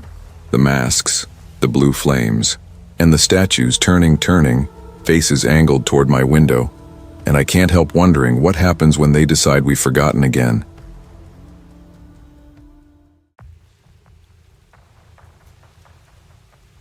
I grew up in a suburban neighborhood where everyone knew your name, the dog's name, and even what you had for dinner the night before. I loved the predictability, the soft hum of sprinklers at dawn, the occasional laughter of kids on bikes, the gentle creak of the mailbox as the mail carrier made her rounds. It was the kind of place where you left your doors unlocked, trusting that human decency was universal. I never questioned it, until Evan Shore moved in. I noticed him the moment the moving van pulled up across the street. His house was a modern affair, all glass and steel, a stark contrast to the modest brick homes around it. The sunroom in front caught every slant of sunlight and reflected it like a spotlight onto the street. That first afternoon I walked past, waved politely, and caught him staring at me from inside. He didn't wave back. He didn't even blink, really. He just watched. Probably just curious about the new neighbor, I muttered to myself, shaking my head. But that evening, after returning from a long shift at the hospital, I stepped onto my porch and froze. Evan was standing in my front yard, arms at his sides, eyes fixed on the living room window. Can I help you?" I called, my voice unsteady. He didn't respond. He just turned and walked away without so much as a glance over his shoulder. I told myself it was nothing. Maybe he was lost, maybe something else. But then came the small things that felt wrong, like shards of ice in my gut. I'd see him crouched behind my mailbox in the early morning, or standing on the side of my garage when I got home. One night, as I drove past his sunroom, I caught him scratching something into the glass. I shouted toward him, "Hey, what are you doing?" But he only looked up at me with a blank, unwavering stare, then continued, deliberately etching whatever he was drawing. Sleep became a stranger. I could feel the weight of his gaze even inside my own home. Then, one night, I woke to the unmistakable sound of pacing just outside my bedroom door. I froze, heart hammering. The floorboards whispered under the weight of someone moving, and then a whisper, the kind that crawls under your skin, slid along the floorboards, carrying my name. I grabbed the flashlight from my nightstand, heart racing, and slowly approached the door. Shadows danced beneath the frame, moving with deliberate, eerie timing. I bolted the door, called 911 and waited, shaking, until the police arrived. That night changed everything. I couldn't unsee the intentions behind Evan Shore's eyes, and I couldn't ignore the way normal life had fractured around me. The police took him without incident, but what they found in my crawl space turned my fear into something tangible. There, crouched in the tight, dusty space, was Evan, notebook in hand, detailing every inch of my home. The sketches were precise, labeled with measurements, furniture positions, even notes on when lights switched on or off. Pages were dated months before he had even moved in. He had been following me long before I even knew his name. Why my house?" I asked one officer, voice trembling. "Looks like an obsession," he said bluntly. "He's been planning this for a long time." I nodded numbly, looking at the shattered sense of security that had once been my neighborhood. When I visited his sunroom later, the scratch marks were still there, etched deeply into the glass. Closer inspection revealed the most disturbing detail: a crude but unmistakable carving of my face. He wasn't just watching. He was mapping me, mentally and physically, like a predator charting territory. The investigators told me that Evan's behavior fit the pattern of someone with deep-seated fixation issues. "He's dangerous," they warned. "Stay vigilant. Don't go home alone." Returning home after that day was surreal. Every shadow seemed heavier, every passing car a potential threat. I changed my locks, installed new security cameras, and refused to walk to my mailbox without a friend. My neighbors tried to comfort me, but they didn't understand the psychological weight. It wasn't just fear. It was the creeping realization that someone had been inside my mind long before my front door. I began digging into Evan's past, desperate to understand the man who had infiltrated my life. Public records revealed a pattern. He had moved from city to city, rarely staying in one place longer than a year. Neighbors remembered odd behaviors, peering through windows, pacing in empty yards, leaving notes in mailboxes. Every story matched mine. I started seeing a therapist to help manage my anxiety. Every time I closed my eyes, I saw him standing in my yard, scratching my face into glass, whispering my name. I learned grounding exercises, deep breathing, and cognitive techniques, but nothing erased the memory. It felt as though my own home no longer belonged to me. One afternoon, my friend Kelly came over. "You can't live like this forever," she said, her voice firm. "You've got to take back your life." "I'm trying," I said, though the knot in my chest refused to loosen. "It's just, he planned everything. He was inside my house, inside my head. How do I ever feel safe again?" "You start small," she said. "Open a curtain, walk in your yard, take back one thing at a time." So I did. I opened the blinds I had kept drawn for weeks, stepped onto the porch, and felt sunlight hit my face. I paced the yard, then the street, then the block. The first steps were terrifying. The fear didn't vanish, but slowly, I began to remind myself that Evan was gone, that the police had him, and that I had survived. Months passed, and Evan faced trial. I testified, detailing every encounter, every whisper, every sketch. Seeing him in court, restrained and expressionless, brought a mix of relief and revulsion. Justice was slow but eventual. He was sentenced to several years in a mental health facility, monitored closely. Even as I returned to my routines, vigilance never fully left me. I invested in reinforced doors, security lighting, and cameras.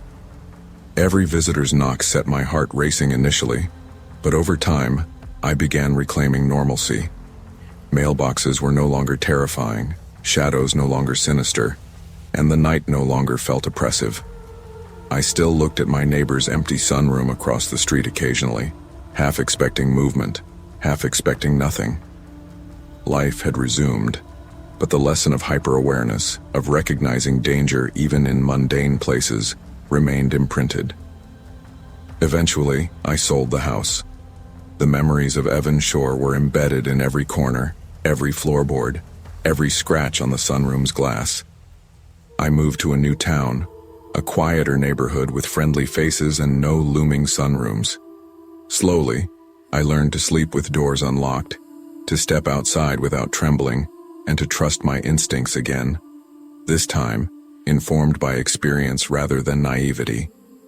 But I never forgot the fear, the creeping dread of being watched, the helplessness of realizing that someone had invaded my life before I even knew his name. I told my story openly to friends, neighbors, and even local community groups, emphasizing awareness, the importance of trusting intuition, and the power of acting on suspicion before it escalates. Through it all, one truth remained crystal clear. Some people live their lives in shadows, hiding dangerous intentions behind ordinary faces. And while you cannot always prevent their obsession, you can reclaim your life by trusting yourself, staying vigilant, and refusing to let fear paralyze you. The world can harbor hidden dangers even in the most mundane places. Awareness, vigilance, and trusting your instincts are crucial tools for self-protection. You cannot control the actions of others, but you can control your response, reclaim your space, and prioritize your safety above all else. I never thought my life would come to be defined by a single night in 2020. Back then, I was 30, working long shifts as an NHS nurse and trying to hold myself together in a world that felt like it was slowly unraveling. The COVID lockdowns had turned every day into a blur of fear, exhaustion, and quiet bravery. I kept telling myself I was strong, that I could handle it, that I just needed to keep going. My husband, Imran, was working as a delivery driver, one of the countless essential workers who left the house before dawn and came back long after dark. We shared quick dinners, half-asleep conversations, and promises to rest when things get better. I don't think either of us believed it. Around that time, the house next door was rented out to a man I barely ever saw. He seemed harmless at first, quiet, kept to himself, hardly any movement at odd hours. But early in 2020, a new guy started staying there. Older, maybe mid-50s. He wasn't on the lease, but I didn't think much of it. Everyone was struggling. Everyone needed somewhere to go. But the way he looked at me, that made something in my body tense in a way I couldn't fully explain. His eyes lingered too long. He watched too closely. I'd catch him near the window or standing on the path, staring like I was something pinned under glass. Still, I brushed it off. Women are taught to do that, to swallow discomfort, to avoid making a scene, to second-guess the instincts that are literally built to protect us. That winter night was bitterly cold. Frost covered the windshield of my small hatchback, the air frozen enough to burn my lungs. Road closures meant my usual drive to the hospital was blocked off. The only route left was a narrow back street lined with old brick houses and broken street lamps. Quiet, dim, unsettlingly empty. I remember locking the front door behind me, tugging my jacket tight, thinking only about the long shift ahead. I was exhausted, but I had done this 100 times. I didn't know then how fast everything was about to spiral into something I still have trouble speaking about. When I stepped outside, I saw him, the neighbor's guest, standing near the driveway like he'd been waiting for something, maybe waiting for me. He smiled, and something inside me dropped. "Hey, Ms. Amjad," he called out. His voice was rough, like gravel dragged across pavement. "Just want to say you look incredible in those leather trousers." For a second, my brain froze. I didn't even realize he knew my name. And I hated the way he said it, like he'd practiced it. My heart started pounding so hard it felt like noise in my ears. I didn't answer. I didn't know what to say. I just forced a polite nod, fumbled my keys, and speed-walked to my car with my pulse thudding wildly. When I got inside, my hands were shaking so badly I almost dropped my glasses. I locked the doors immediately. I kept telling myself, just go, just drive. But that's when I realized my phone wasn't in my pocket. I must have left it inside the house. For a moment, I actually considered driving without it, but the thought of being stranded without a phone during a lockdown scared me just as much. So I talked myself into it. Just run inside.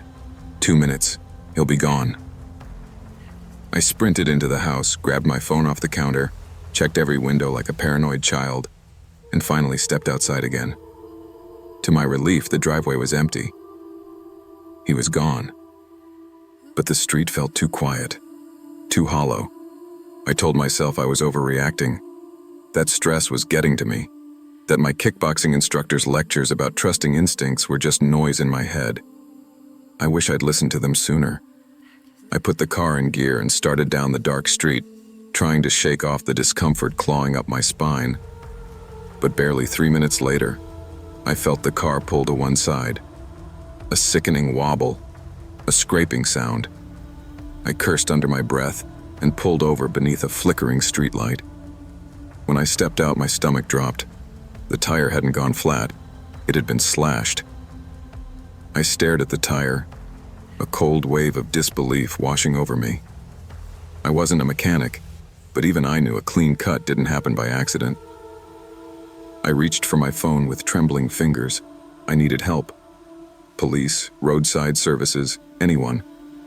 But before I could even tap the screen, blinding headlights washed over me. I lifted my hand to shield my eyes. Then I felt it. A gloved hand clamped over my mouth. Strong, tight, smothering. My scream died in my throat. "Right, Ms. Amjad," a voice hissed in my ear. Too close, too warm, too familiar. "Hands behind your back." My entire body went cold. It was him. The same man who had been watching me for weeks. The same man from the driveway. Shock made my muscles lock up, but fear made me comply. Maybe if I did what he said, he'd leave me alive. Maybe if I didn't resist, he'd just... I don't know. I couldn't think. My mind was a mess of static and terror. He shoved a rag against my mouth, muffling my breath, and wrapped parcel tape around my head, around my wrists, binding them tightly behind my back. My muscles screamed against the pressure. "You should have smiled earlier," he muttered. "Would have made things easier." Those words hit harder than anything else, because they told me everything I needed to know. This wasn't random. He had been planning something. But he made one mistake. When he crouched to tape my legs, he loosened his grip for a split second. An instinct, months of kickboxing, hours of self-defense drills, took over. I jerked my knees free and kicked upward with every ounce of strength I had. My foot connected with a solid part of him, a vulnerable part.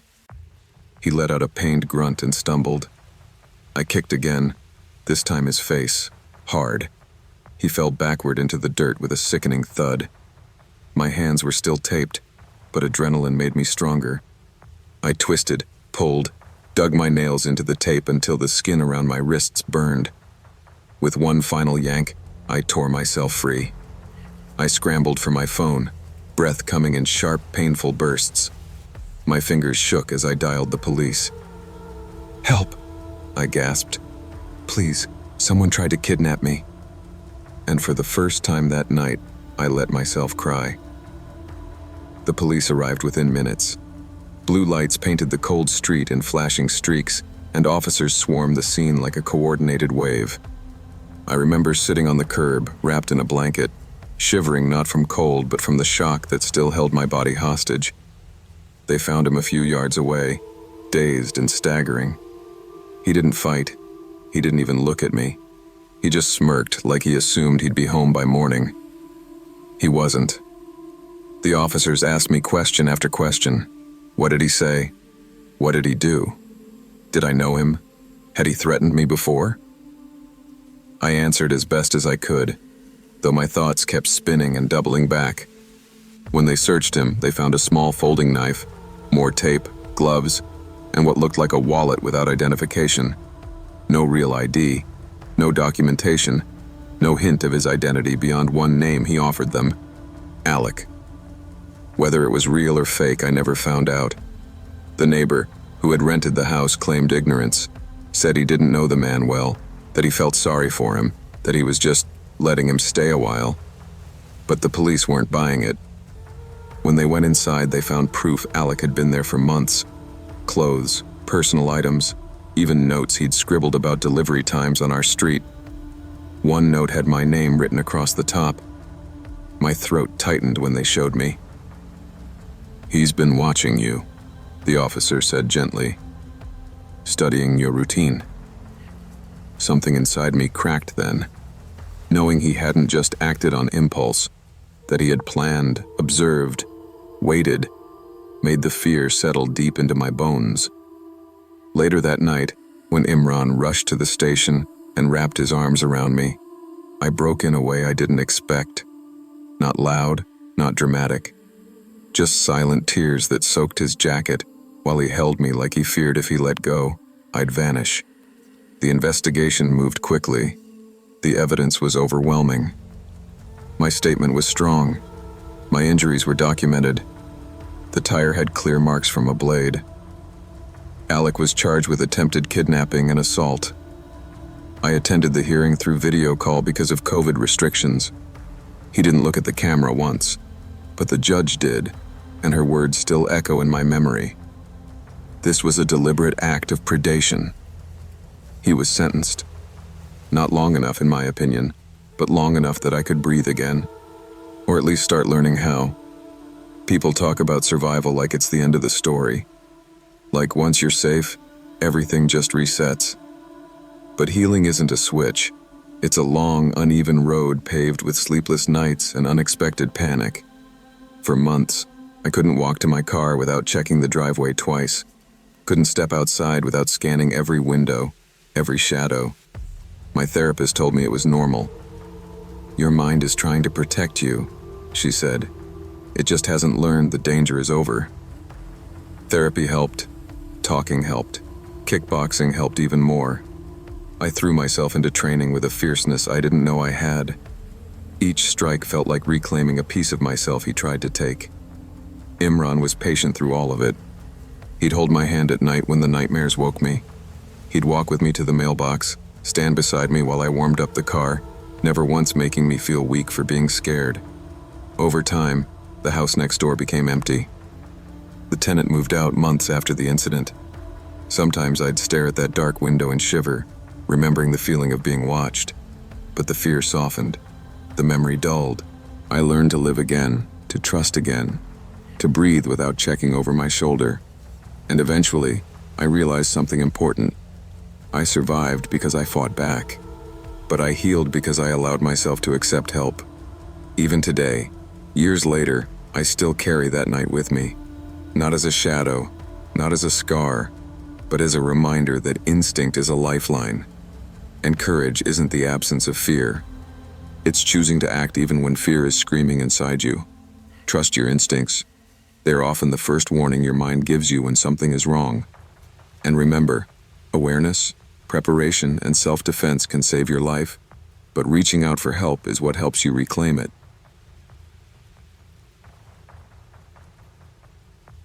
If you had told me a year ago that graduate school would lead me to hiding in a mountain pantry with a kitchen knife in one shaking hand and my phone in the other, I would have laughed.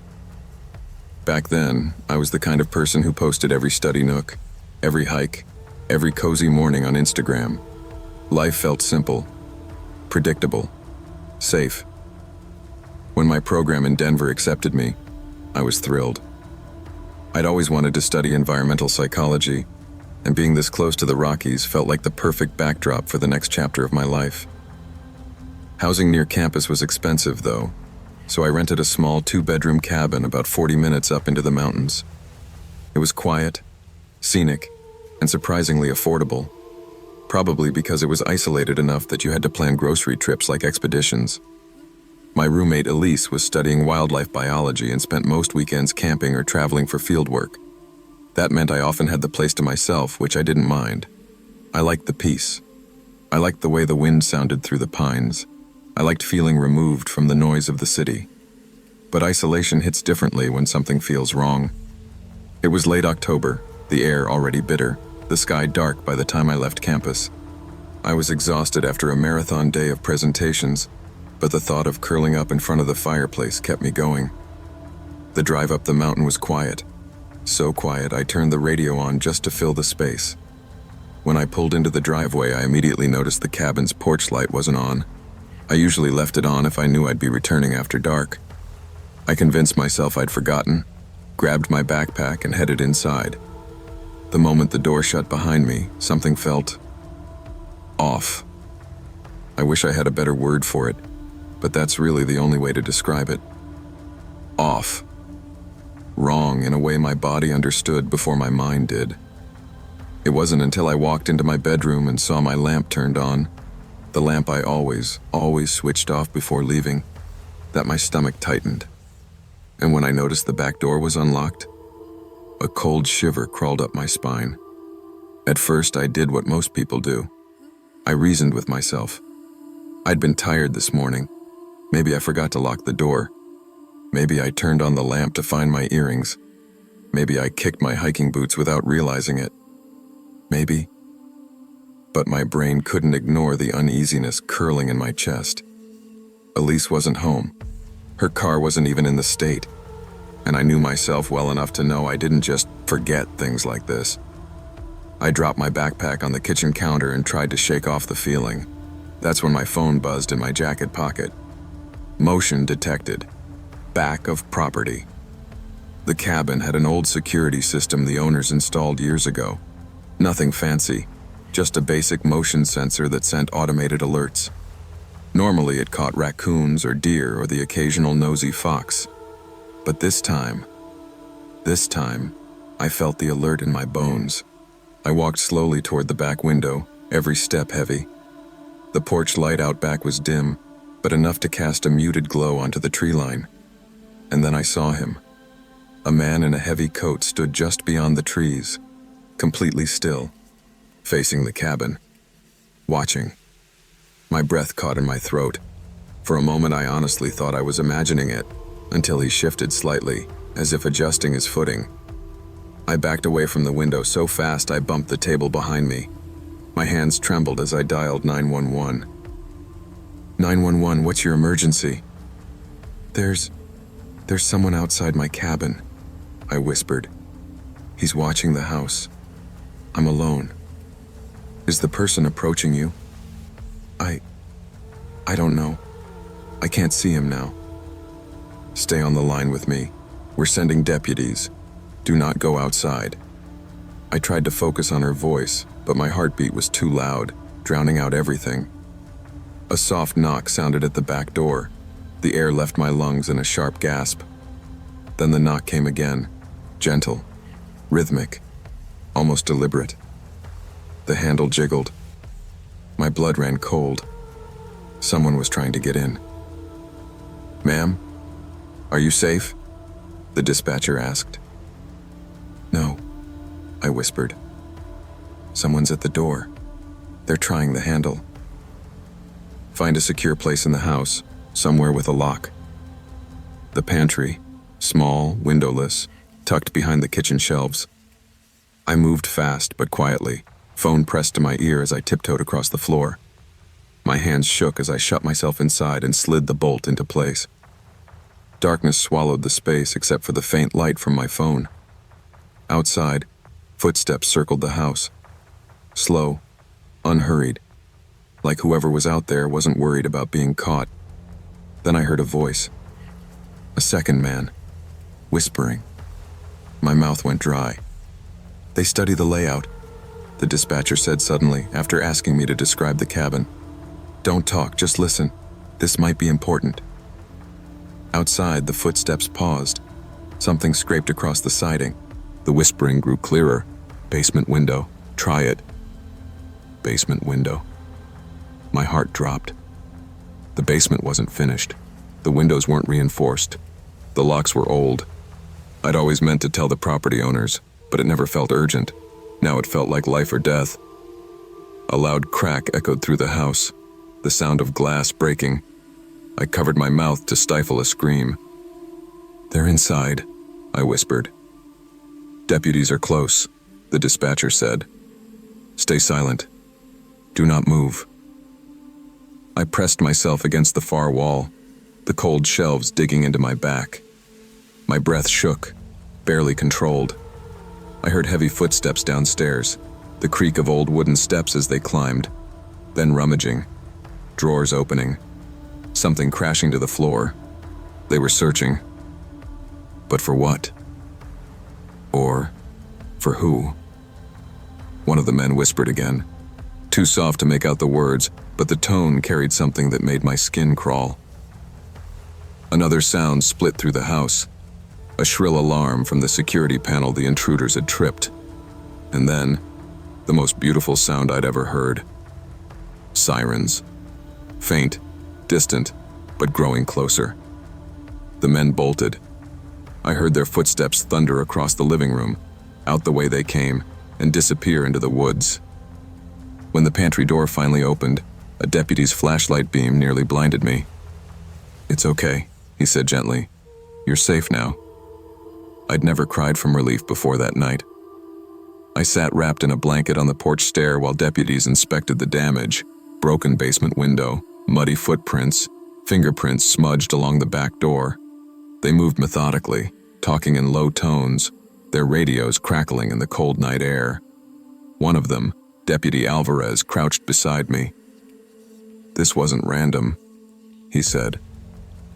We've been tracking a group for months. 3 to 5 men targeting remote rentals used by women. They monitor listings online, figure out which properties are isolated, learn the floor plans from photos posted online. They pick dates when they think the woman will be alone. A chill rippled down my spine. How do they know who to target? Social media mostly, he said. Photos of the interior, posts about being alone, anything that shows routine. My stomach sank.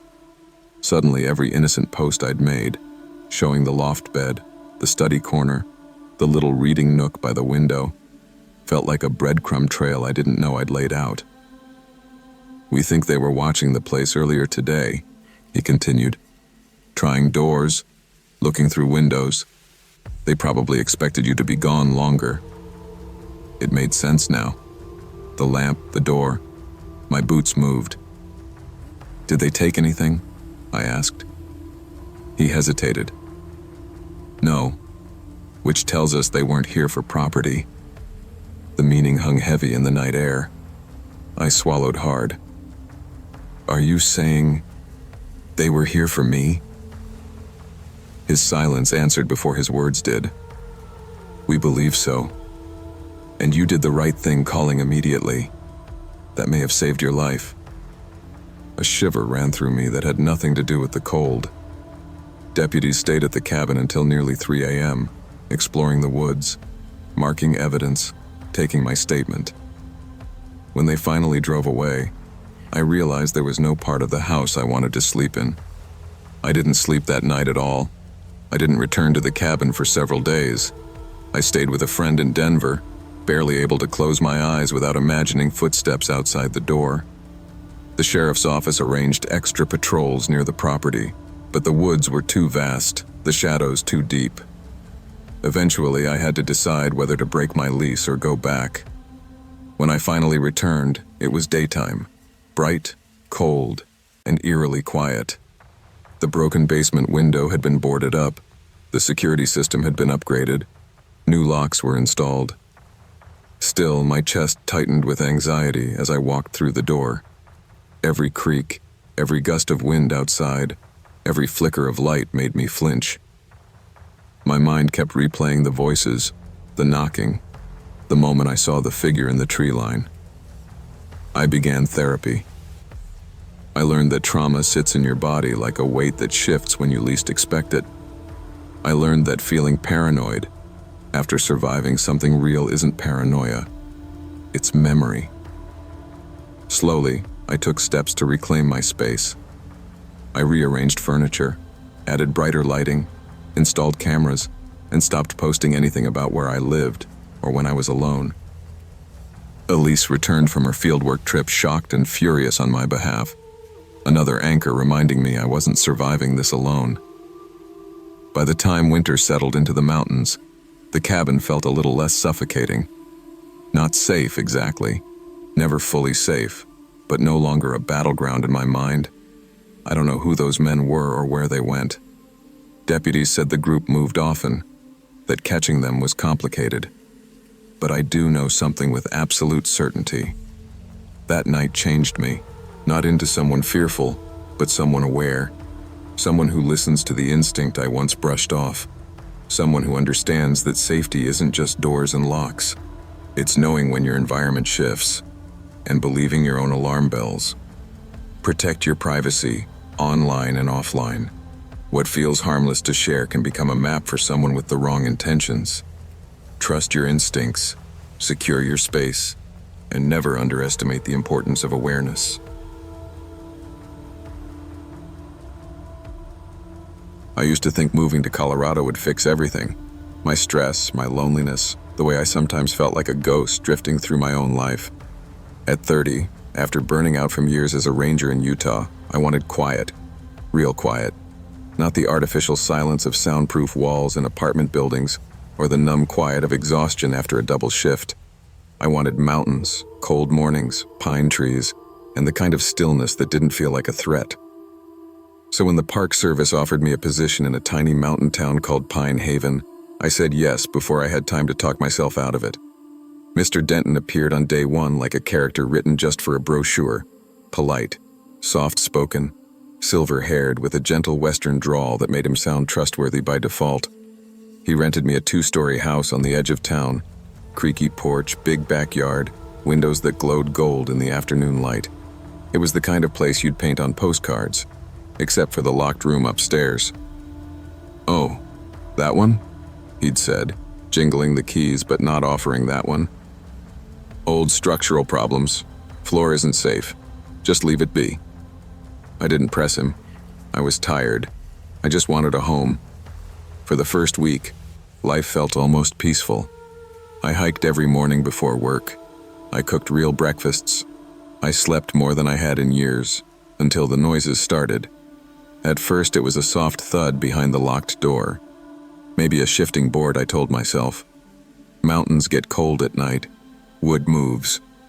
But then I heard something dragging, slow, weighty, like someone pulling a heavy bag across the floor. One night around 2 a.m., I sat up in bed so fast my neck cracked. The sound had come again from the sealed room, but this time I could swear I heard breathing. Deep, controlled, human. I almost convinced myself it was my imagination. New house, strange nights, occasional wind. But then things started happening downstairs. My mug moved. My boots weren't where I left them. And once, my bedroom window was open despite being latched. And then came the night I returned home early and heard it clearly. A whisper from inside the locked room. Emily. My name. Spoken with a slow, practiced certainty. That was the moment I knew something was wrong with the house, and maybe with the man who owned it. I just didn't know how wrong yet. The day after I first heard the whisper, I barely slept. Every sound felt amplified. The hum of the fridge, the old furnace kicking on, the wind scraping branches along the siding. I spent the morning convincing myself I'd misheard, but the memory of that voice clung to me like a stain. At my ranger post, I tried to focus on paperwork and trail reports, but I kept replaying Denton's warning about the room. Structural issues. Maybe he meant something else and didn't want to say it aloud. When my shift ended, I drove straight to his place. He answered the door wearing that same soft expression he always had, like nothing in the world could trouble him. "Mr. Denton," I said, "I heard noises in the room you told me to stay out of." He blinked once, slowly. "Old houses settle," he said, "and that one's old. Shame you're letting it bother you, Emily." I heard someone whisper my name. He didn't flinch, not even a twitch. "You work long hours, you're adjusting, your mind's playing tricks. The house gets lonely sometimes. People hear things." That phrase chilled me. The house gets lonely. I didn't argue. Something in his tone warned me not to. Instead, I thanked him, drove home, locked every door, and slept with my flashlight next to me like a kid afraid of the dark. The noises continued. Thuds, shuffles, something tapping against the wall from the inside. One night, the whisper came again, closer, clearer. "Emily, let me out." I grabbed my phone but froze at the sight of the bedroom window wide open. Curtains fluttering, cold air spilling in. There were footprints on the porch roof outside, leading away into darkness, human ones. I reported it to the local sheriff the next morning, but Pine Haven law enforcement consisted of one man named Sheriff Laramie, who looked half asleep even at 9 a.m. "Probably raccoons," he said, sipping coffee. "They open windows sometimes." "Raccoons don't whisper," I said. He chuckled. "You'd be surprised what you hear living alone." I left his office angrier than I expected, but underneath the anger was fear. Not the kind that made me jump at shadows. The kind that made me feel hunted. That night, lying awake, I realized something. Whoever was whispering my name wasn't trying to scare me. They were waiting for me to respond. On my 9th night in the house, I snapped. Fear had been building like pressure in a pipe, subtle at first, then sharp, then unbearable. Every sound from the locked room made my skin crawl. I couldn't eat, could barely sleep, and the worst part was feeling watched even when the hall was empty. I had to know what was in that room. I waited until midnight, when the house felt the most awake.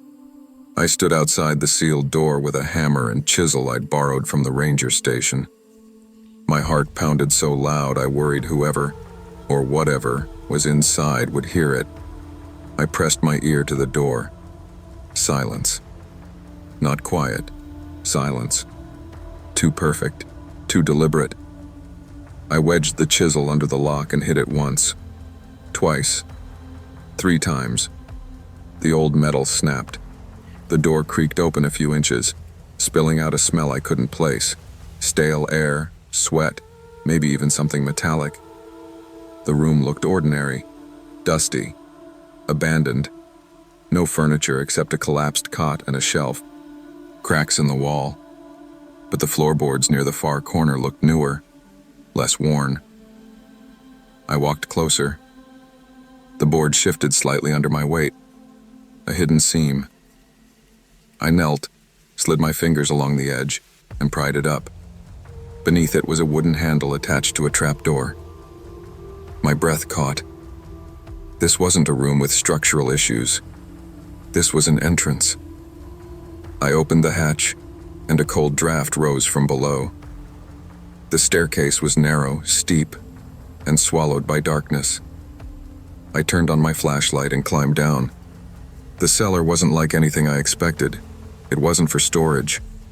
There were blankets tucked behind crates, food wrappers, empty water bottles. A sleeping area. Someone had been living here. But the worst part was the wall opposite the stairs. It was covered in vents. Small, precise openings cut directly into the walls of the house. I stepped closer, shining my light inside one. I could see my bedroom. Not a shadow of it. Not a vague outline. A clear, direct view. He had been watching me the entire time. On a small table near the vents was a folder. Dusty, thick. I opened it and nearly dropped it. Photographs. Dozens. Previous tenants. Men, women, young, old. All smiling at the camera. All standing in the house I now lived in. A few pages later, newspaper clippings. Missing persons. All associated with this address. I turned to leave, shaking, but a shape moved behind me at the top of the stairs. Mr. Denton. I told you the room wasn't safe, he said softly. You should have listened. My flashlight flickered when Denton stepped down the stairs, one slow foot at a time, like he had rehearsed it. His eyes weren't angry. They were calm, almost pitying. I didn't want it to be you, he murmured. You seemed respectful, quiet. Good renters are hard to come by. Get away from me, I hissed, backing up until my spine hit the table with the photographs. I'm not your enemy, Emily. His voice was so soft it made my stomach twist. The house. It gets lonely. It keeps people. Holds on to them. I only help it finish what it starts. You're sick, I whispered. He smiled. Maybe. But this home has fed my life for 30 years. You think a man survives isolation by accident? I looked for a weapon. Anything. My hand brushed a heavy metal thermos left on the ground by whoever lived down here. Before Denton could step closer, I swung it hard. It hit his shoulder, not his head, but enough to stagger him. I bolted up the stairs. He grabbed my ankle on the last step, yanking hard. I slammed onto the wood, pain shooting up my leg. I kicked blindly until my heel connected with his jaw. He let go, cursing under his breath. I sprinted down the hall. He wasn't fast, but he was steady, predictable, like a man who'd done this many times before. I grabbed my keys, ran outside, jumped into my Jeep, and peeled out onto the dirt road. My hands shook so badly I could barely hold the wheel. I didn't stop driving until Pine Haven's small cluster of buildings came into view. The sheriff's office was locked. It was past midnight. but I banged on the door until Sheriff Laramie stumbled out half-dressed. When I told him everything, he stared at me like I'd lost my mind. "You broke into a sealed room because you heard noises?" he muttered. "And now your landlord is trying to kill you? Emily, this is a small town. Denton's harmless." "He has vents in my walls," I shouted. "A hidden room. People have gone missing." That got his attention. Barely. He radioed a deputy and told me to wait at the station. Half an hour later, he came back pale. "Emily," he said quietly, "there's no one at the house." "What?" "Denton's gone. Completely gone." That was the moment I realized the truth. He had been waiting for me to leave, so he could disappear before anyone else knew what he really was. The investigation turned Pine Haven upside down. The cellar, the vents, the photographs. Laramie apologized to me a dozen times. The FBI came. Search teams combed the woods and the mountains for Denton, but he knew the terrain better than anyone. He was never found. I moved into temporary housing while the house was processed as a crime scene.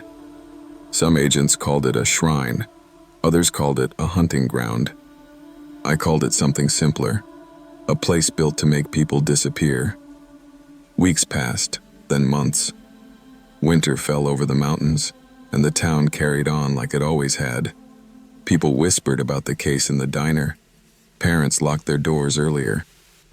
But life returned to normal eventually, except for mine. I kept thinking about the folder, the faces, the missing tenants who had walked into that house believing they were safe. I thought about how many times I had stood in front of my bedroom mirror, unaware of the eyes behind the wall. And I thought about Denton's final words before he vanished. "The house keeps people." Sometimes I wondered if that meant he wasn't the only thing living there. After 6 months, I transferred out of Pine Haven. I packed my Jeep, drove past the mountains one last time, and told myself I'd never look back. But occasionally, during late-night shifts in my new post, the memory of that whisper returns. Soft, patient. Emily. Like it followed me. Like it never belonged to Denton at all. Evil doesn't always break down your door. Sometimes it hands you the keys and tells you the place is safe. Trust your instincts, question what doesn't feel right, and never ignore the small signs.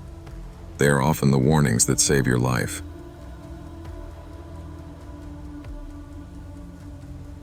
I never thought buying a house alone in my early 30s would feel like both an accomplishment and a punishment.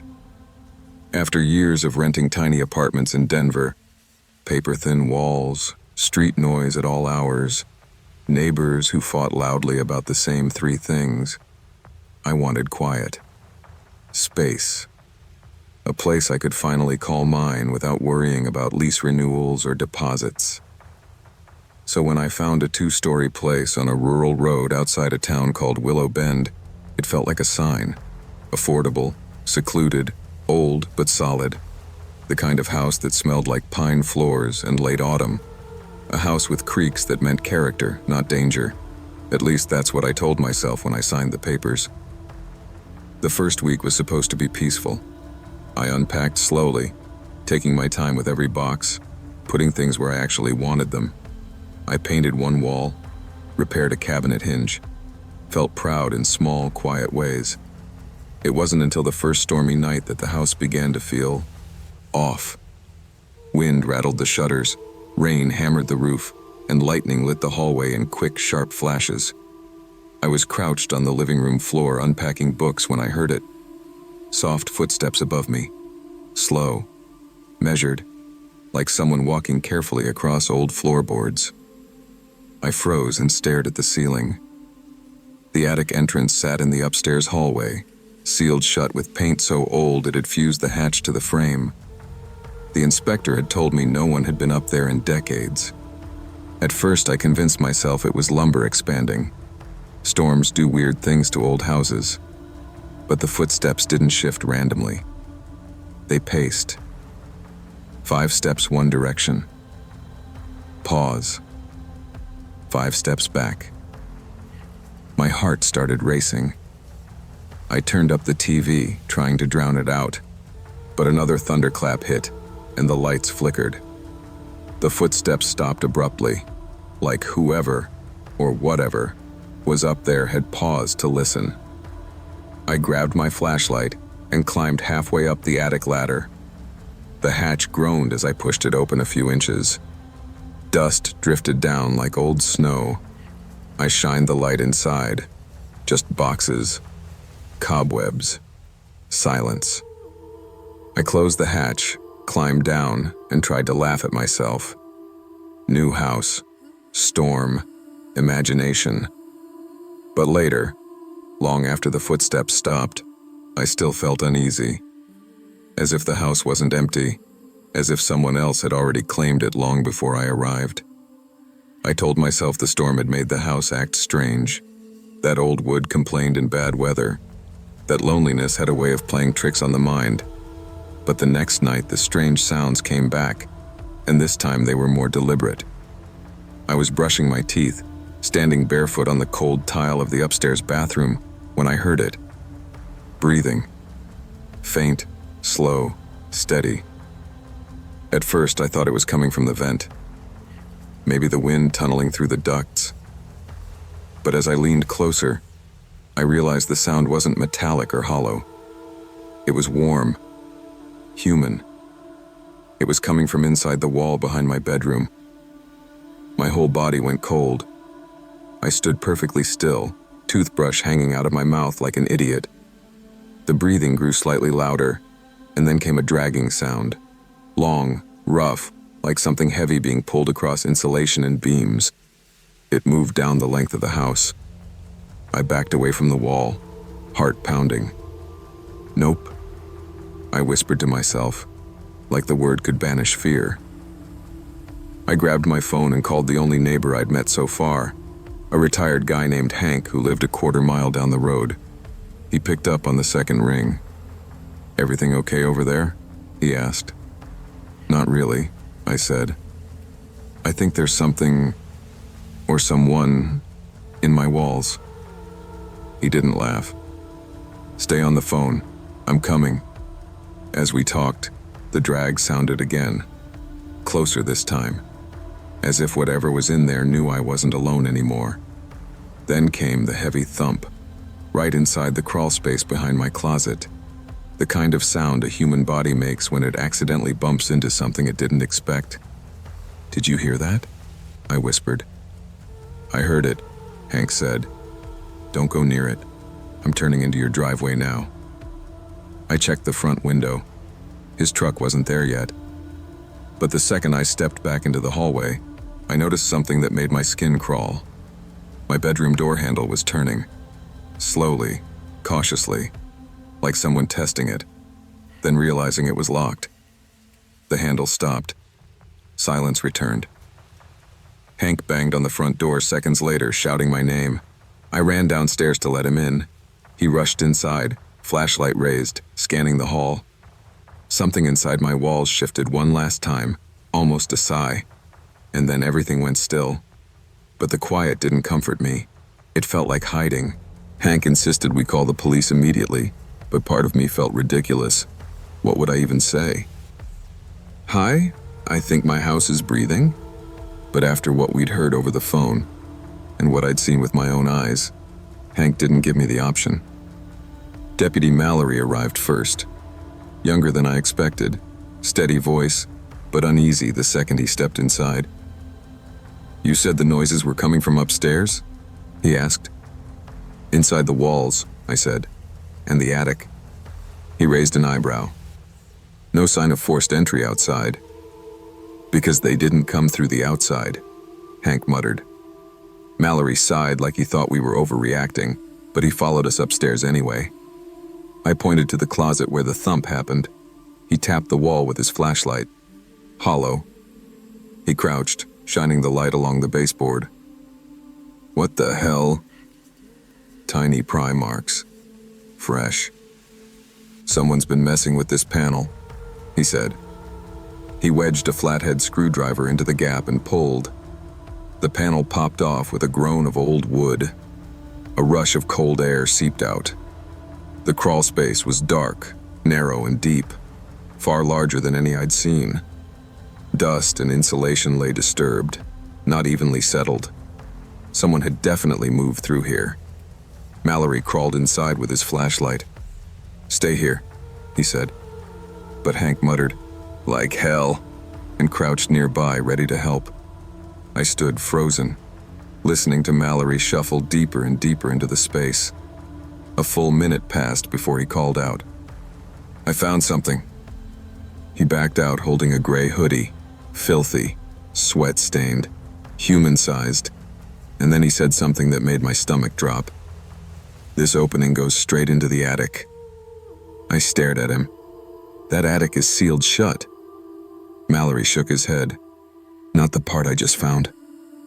He told us to stay where we were as he headed to the attic entrance in the hall. He chipped away at the paint with his pocket knife, enough to pry open the hatch. Dust spilled out, and he climbed up. A moment later, "Jesus!" "What?" I called up. "There's a panel missing in the back corner. It leads directly into the crawl space. Someone's been moving between both." Hank cursed under his breath. "Then where are they now?" Mallory didn't answer. Not immediately. Then from the attic, "A vent's been pushed out." My breath caught. "Meaning?" "Meaning," he said, voice low. "They got out. Probably during the storm." Footsteps behind the walls, breathing inches from my bed, the handle turning. The house hadn't been haunted. It had been occupied by someone who knew how to live where no one would look. And now, they were gone. The next few hours blurred into police lights, boots on stairs, radios crackling, and officers searching every inch of the property. They found no intruder, no belongings aside from the hoodie, no fingerprints worth lifting. Whoever had been living in my attic and walls had vanished into the night. A detective named Ramirez interviewed me in the kitchen. "Did you notice anything unusual during your first week?" I laughed bitterly. "How much time do you have?" He gave me that calm, I've heard worse look. "Let's start with the footsteps." I explained everything. The pacing overhead, the breathing, the dragging, the thump. Ramirez listened carefully, taking notes. When I finished, he asked, "Why didn't you call sooner?" I thought I was imagining things. His pen stopped moving. "This happens more than you'd think. People don't trust their instincts." Hank stood nearby with his arms crossed. "Or they're afraid they'll sound crazy." We walked the house again with Ramirez. When he reached the attic, he pointed at the back corner. "You see this?" he said. The panel wasn't just pried open. It had been removed carefully, slowly, over time. Not a brute force escape, a planned exit.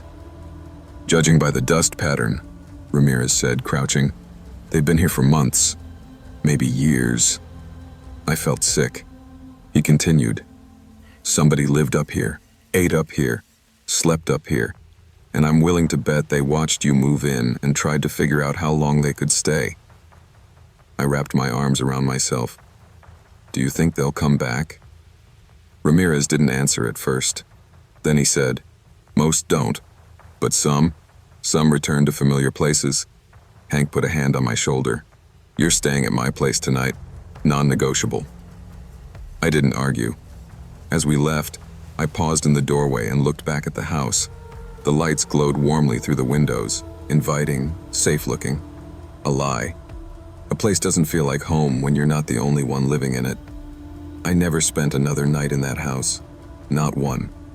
Over the next week, I packed everything I could during daylight hours, always with someone beside me.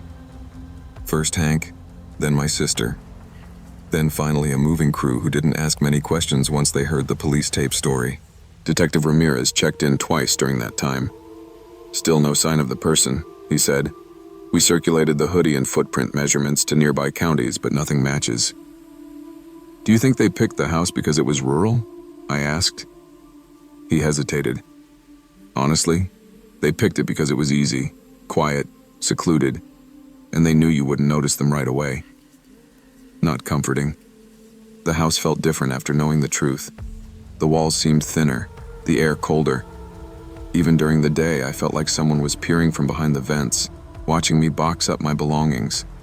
I kept replaying everything: the footsteps, the breathing, the handle turning, the moments I brushed off as old house noises, the times I felt uneasy but ignored the feeling because I didn't want to be dramatic.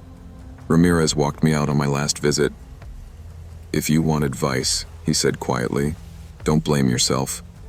Someone who knows how to live unseen can slip into almost any home. It doesn't mean you did anything wrong." "But I didn't leave," I said. "Not until it got bad." "That's what fear does," he said. "It argues with instinct." I moved to a townhouse closer to town.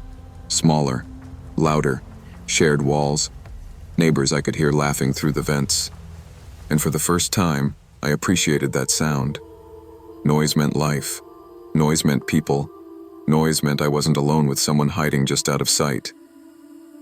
Sometimes at night I still think about that house, about the footsteps that paced directly overhead, about the breathing I felt, not heard, about the unknown person who lived inches from me without making a sound. And I wonder if they ever watched me through a crack in the wall, deciding whether they should stay or leave. The police never found them. And that, more than anything, is what keeps me awake sometimes. Because people don't just vanish. They go somewhere. Someone else's attic. Someone else's walls. Someone else's quiet house that seems too peaceful to be true.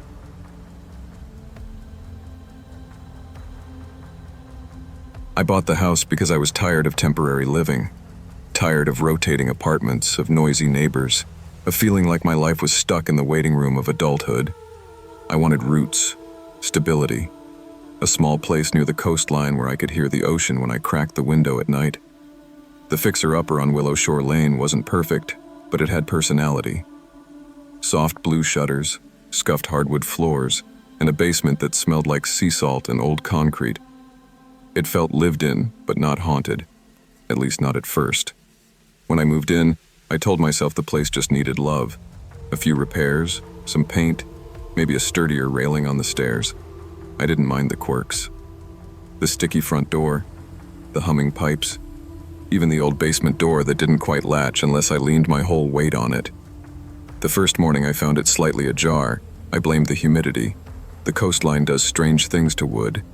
The second time it happened, I shrugged and told myself I probably forgot to lock it. But the third time, the basement door was wide open, a faint damp smell drifting up the stairs like the ocean itself had crept inside. I stood there for a long moment, staring into the dark. "Great," I muttered.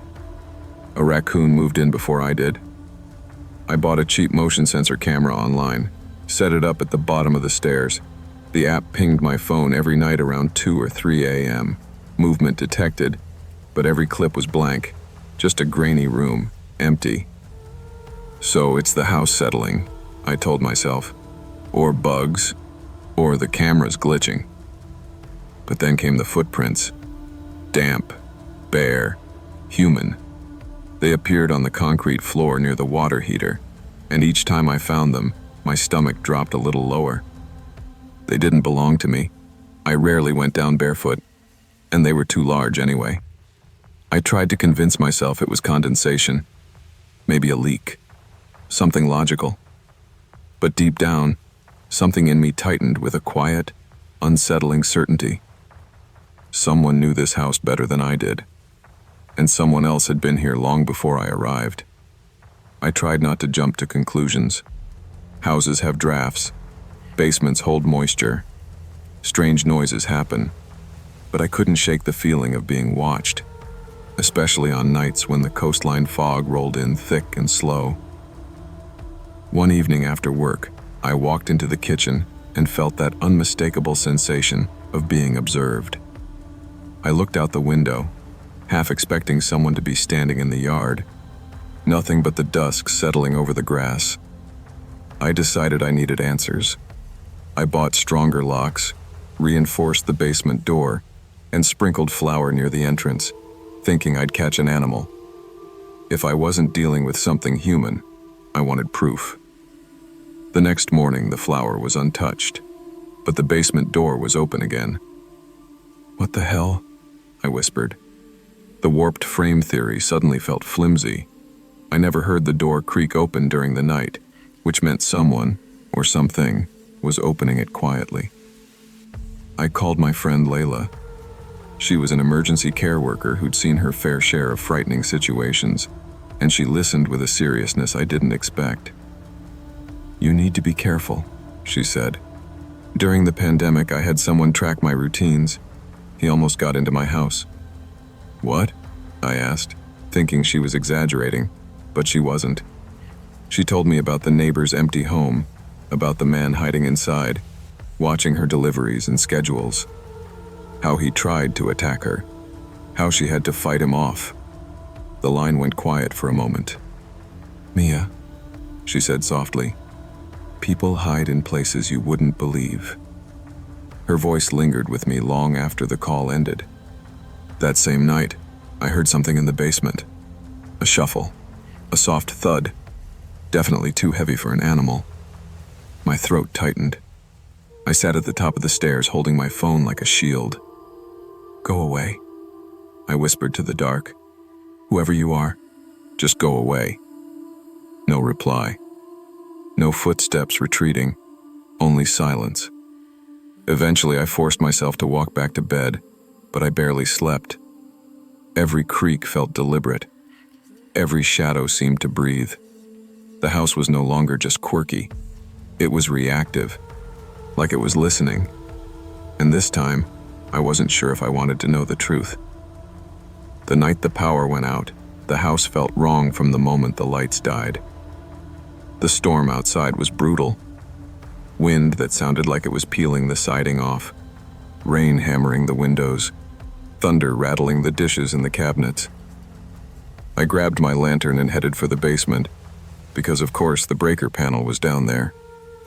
I hated that basement more than anything, but the refrigerator was already clicking ominously, and I didn't want to lose power all night. The lantern cast long, shaky shadows on the walls as I descended the stairs. The air felt colder, wetter, heavier. Halfway down, I froze. Someone was breathing in the dark. Not the quiet, accidental kind.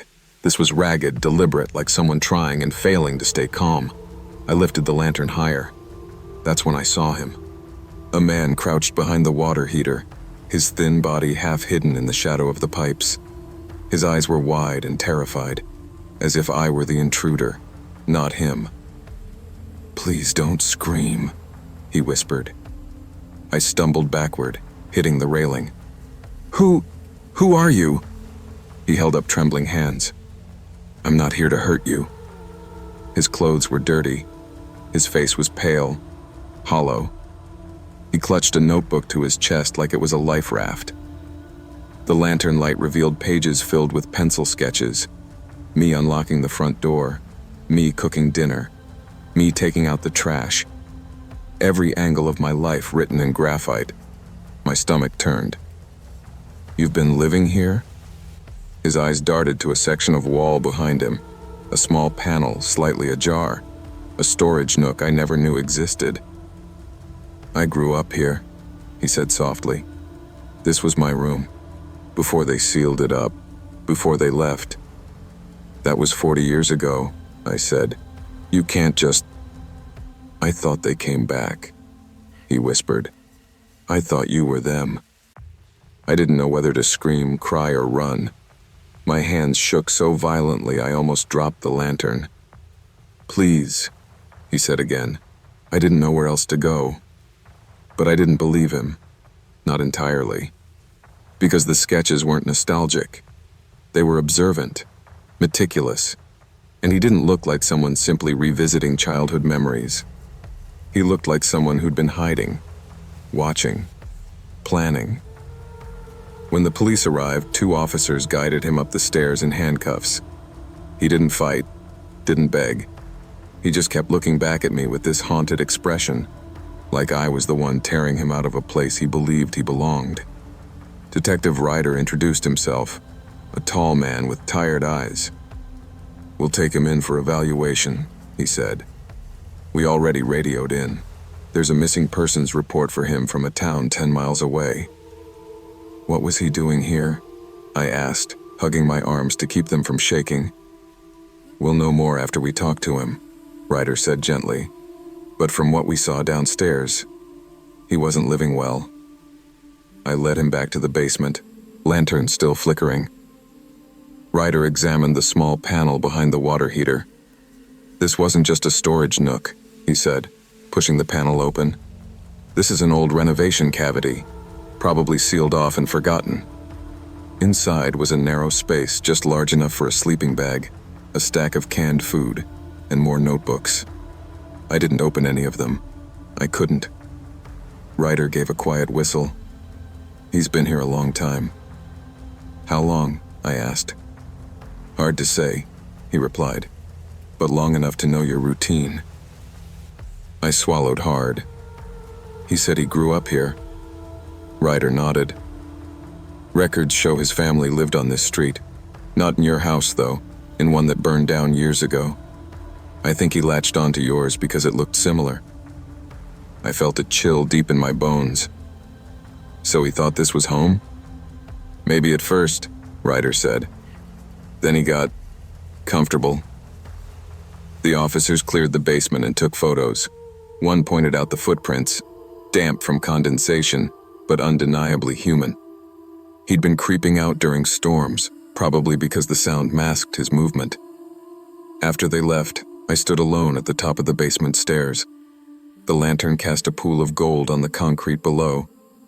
The water heater hummed. The panel stood open like a wound in the house.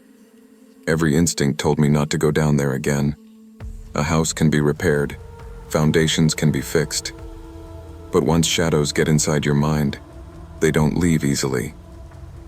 I turned off the lantern, shut the door, and locked it with trembling hands. I didn't stay long after that. I tried, God knows I tried, to convince myself the danger was gone. But the house had absorbed too much. Too many secrets. Too many nights of footsteps and damp footprints, and that man's eyes staring up at me like I'd stolen something from him. The basement felt like it was holding its breath. Detective Ryder called me the next day. He's stable, he said. He wasn't violent, more confused than anything. And the notebooks? I asked. They're complicated. A mix of memories, drawings, and detailed notes about your routine. I pressed my hand to my forehead. Why me? He said you moved like his mother, Ryder answered. That you reminded him of someone he used to follow from room to room when he was a child. I nearly dropped the phone. You're safe now, he added. But I'd advise staying with someone for a few days. Trauma doesn't disappear overnight. He wasn't wrong. I slept at Layla's house for the rest of the week. She made tea, kept lights on, and didn't ask questions unless I felt like talking. She understood fear more intimately than most people ever will. You survived, she told me one night. That's the part you need to remember. But the hardest part wasn't what happened. It was trusting my own home again. I listed the house a month later, disclosed everything. A young contractor bought it. Someone who wasn't afraid of dark corners and sealed panels. Someone who believed walls were just walls. I envied him. I moved into a sunny apartment near the city. Smaller, busier, brighter. I bought new locks, new curtains, and motion lights that clicked on if a fly sneezed. Sometimes when I'm alone, I think I hear a soft shuffle behind me. But when I turn around, it's nothing. Just leftover fear masquerading as memory. Still, I keep the lights on a little longer than I used to. And I never ignore strange noises. Not anymore. Because now I know the truth. Not every ghost is dead.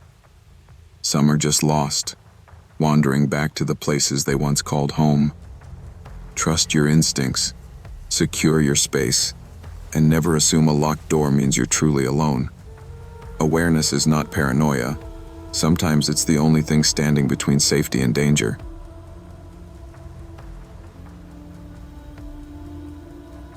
People think nurses get used to strange hours, but you never really adjust. You just learn to live between other people's time zones. I work nights at a suburban hospital just north of Denver, and after 10 years of 12-hour shifts, I built routines to keep myself sane. My weirdest one, 2 a.m. runs. It started as stress relief. The lake trail near my apartment was lit by those soft amber lamps that make everything look warm even when the air is freezing. The path was paved, quiet, predictable. No dogs, no kids, no retirees speed walking with elbow pads. Just me, my breath, and the sound of sneakers hitting concrete. I always felt safe out there. Safer than most places, actually.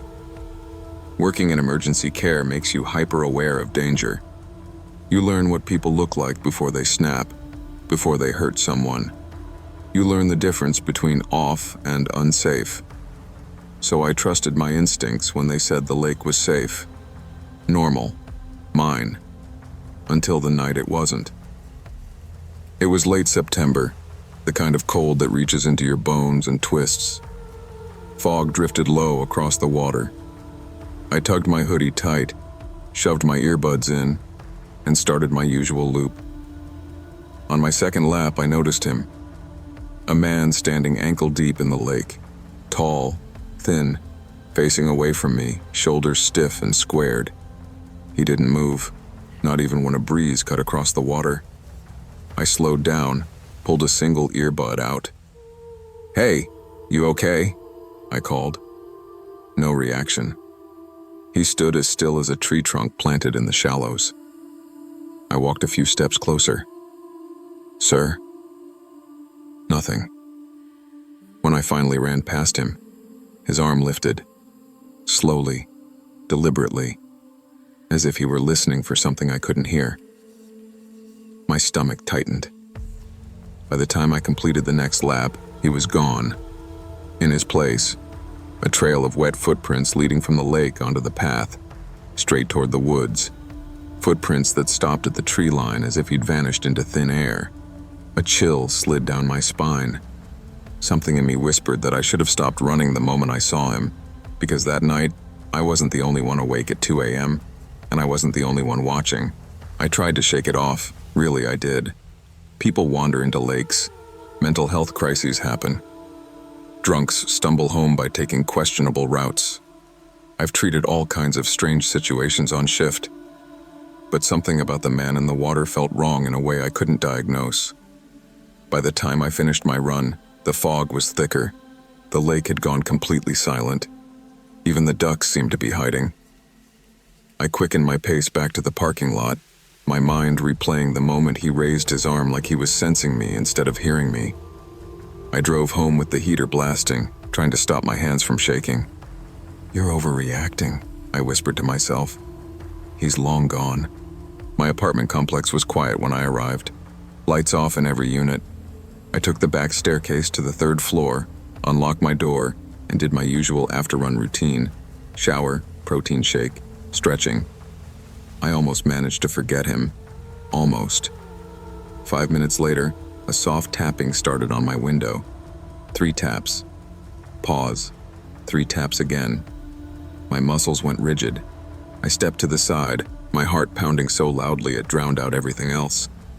I pulled the curtain back an inch, just enough to look. And there he was, the man from the lake, standing outside my 3rd floor window, dripping wet, his face inches from the glass. He stared at me with eyes that didn't blink, didn't widen, didn't track movement.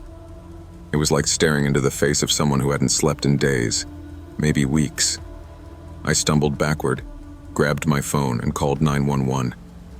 "He's outside my window, 3rd floor," I whispered. "He's not talking. He's just watching." "Is he attempting to break in?" the dispatcher asked. "No, but stay inside. Officers are on the way." The tapping stopped. He didn't leave. He just stood there, unmoving. 5 long minutes later, I heard footsteps on the stairwell and saw flashlights sweeping across the courtyard. When 2 officers appeared, the man calmly stepped away from the window and walked behind the building.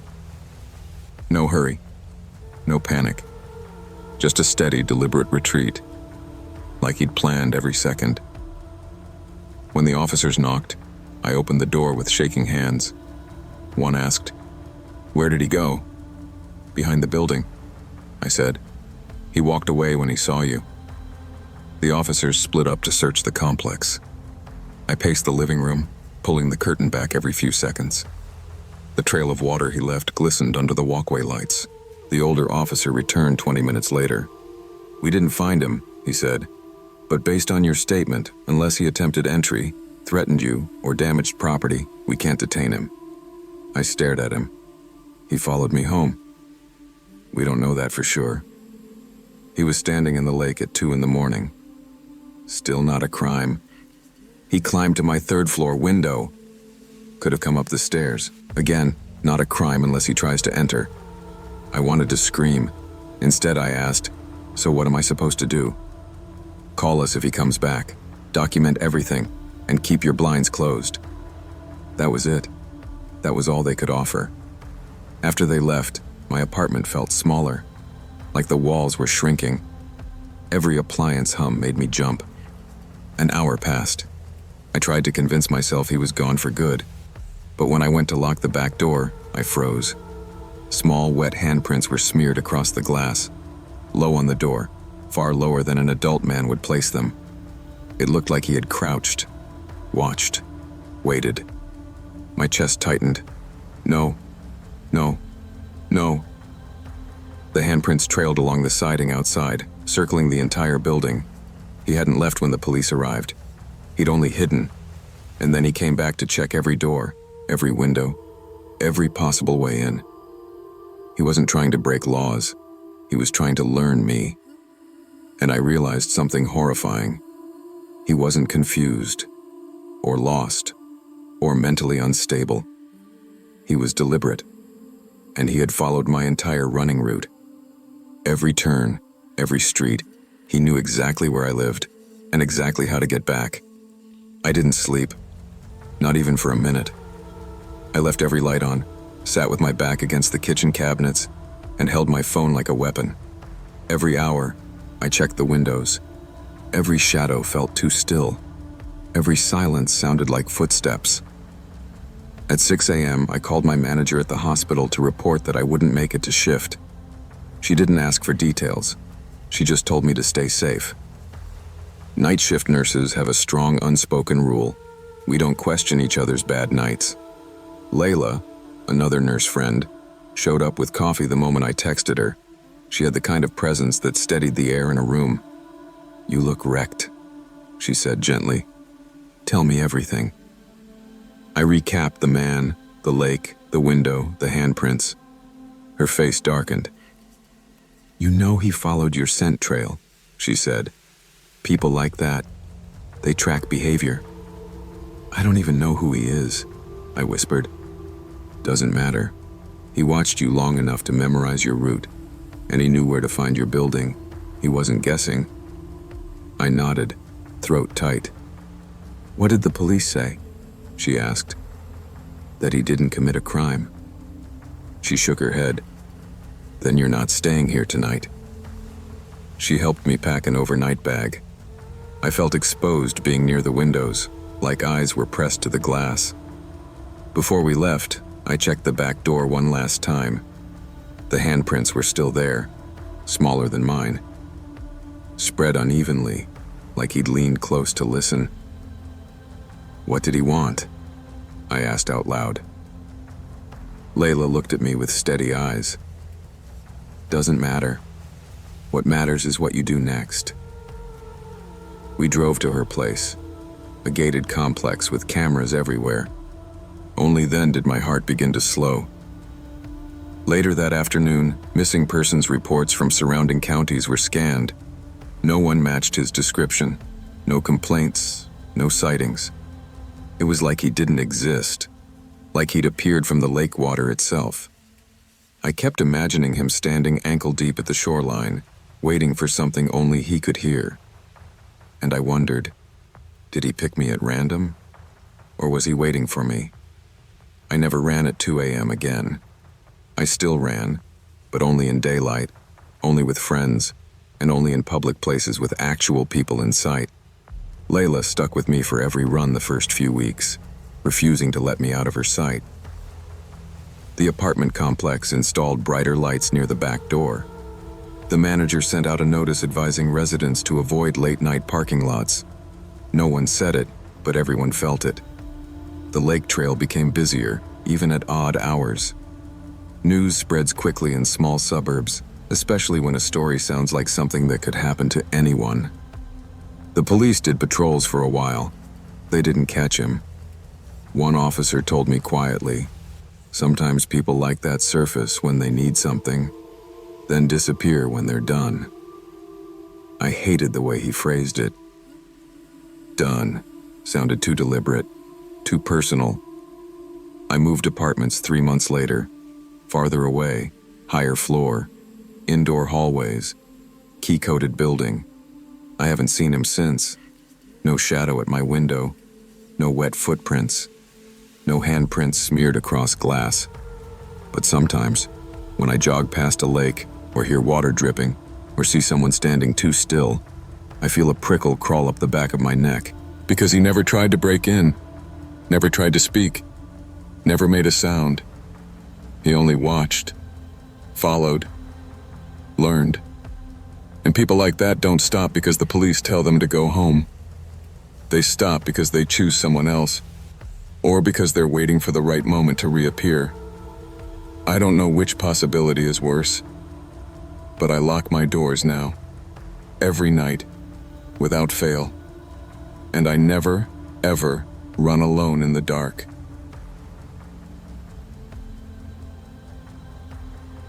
People say college is supposed to be the loudest time of your life. Parties, roommates, chaos. Mine wasn't like that. I came to the Oregon coast to escape noise, not chase it. I was a second-year marine biology major at a small state college, and I'd rented half of a duplex about a mile from the shoreline. It wasn't fancy. Peeling gray paint, slanted porch steps, a roof that groaned every time the wind shifted, but it was quiet, cheap, and close to campus. I told myself the storms would become part of the charm.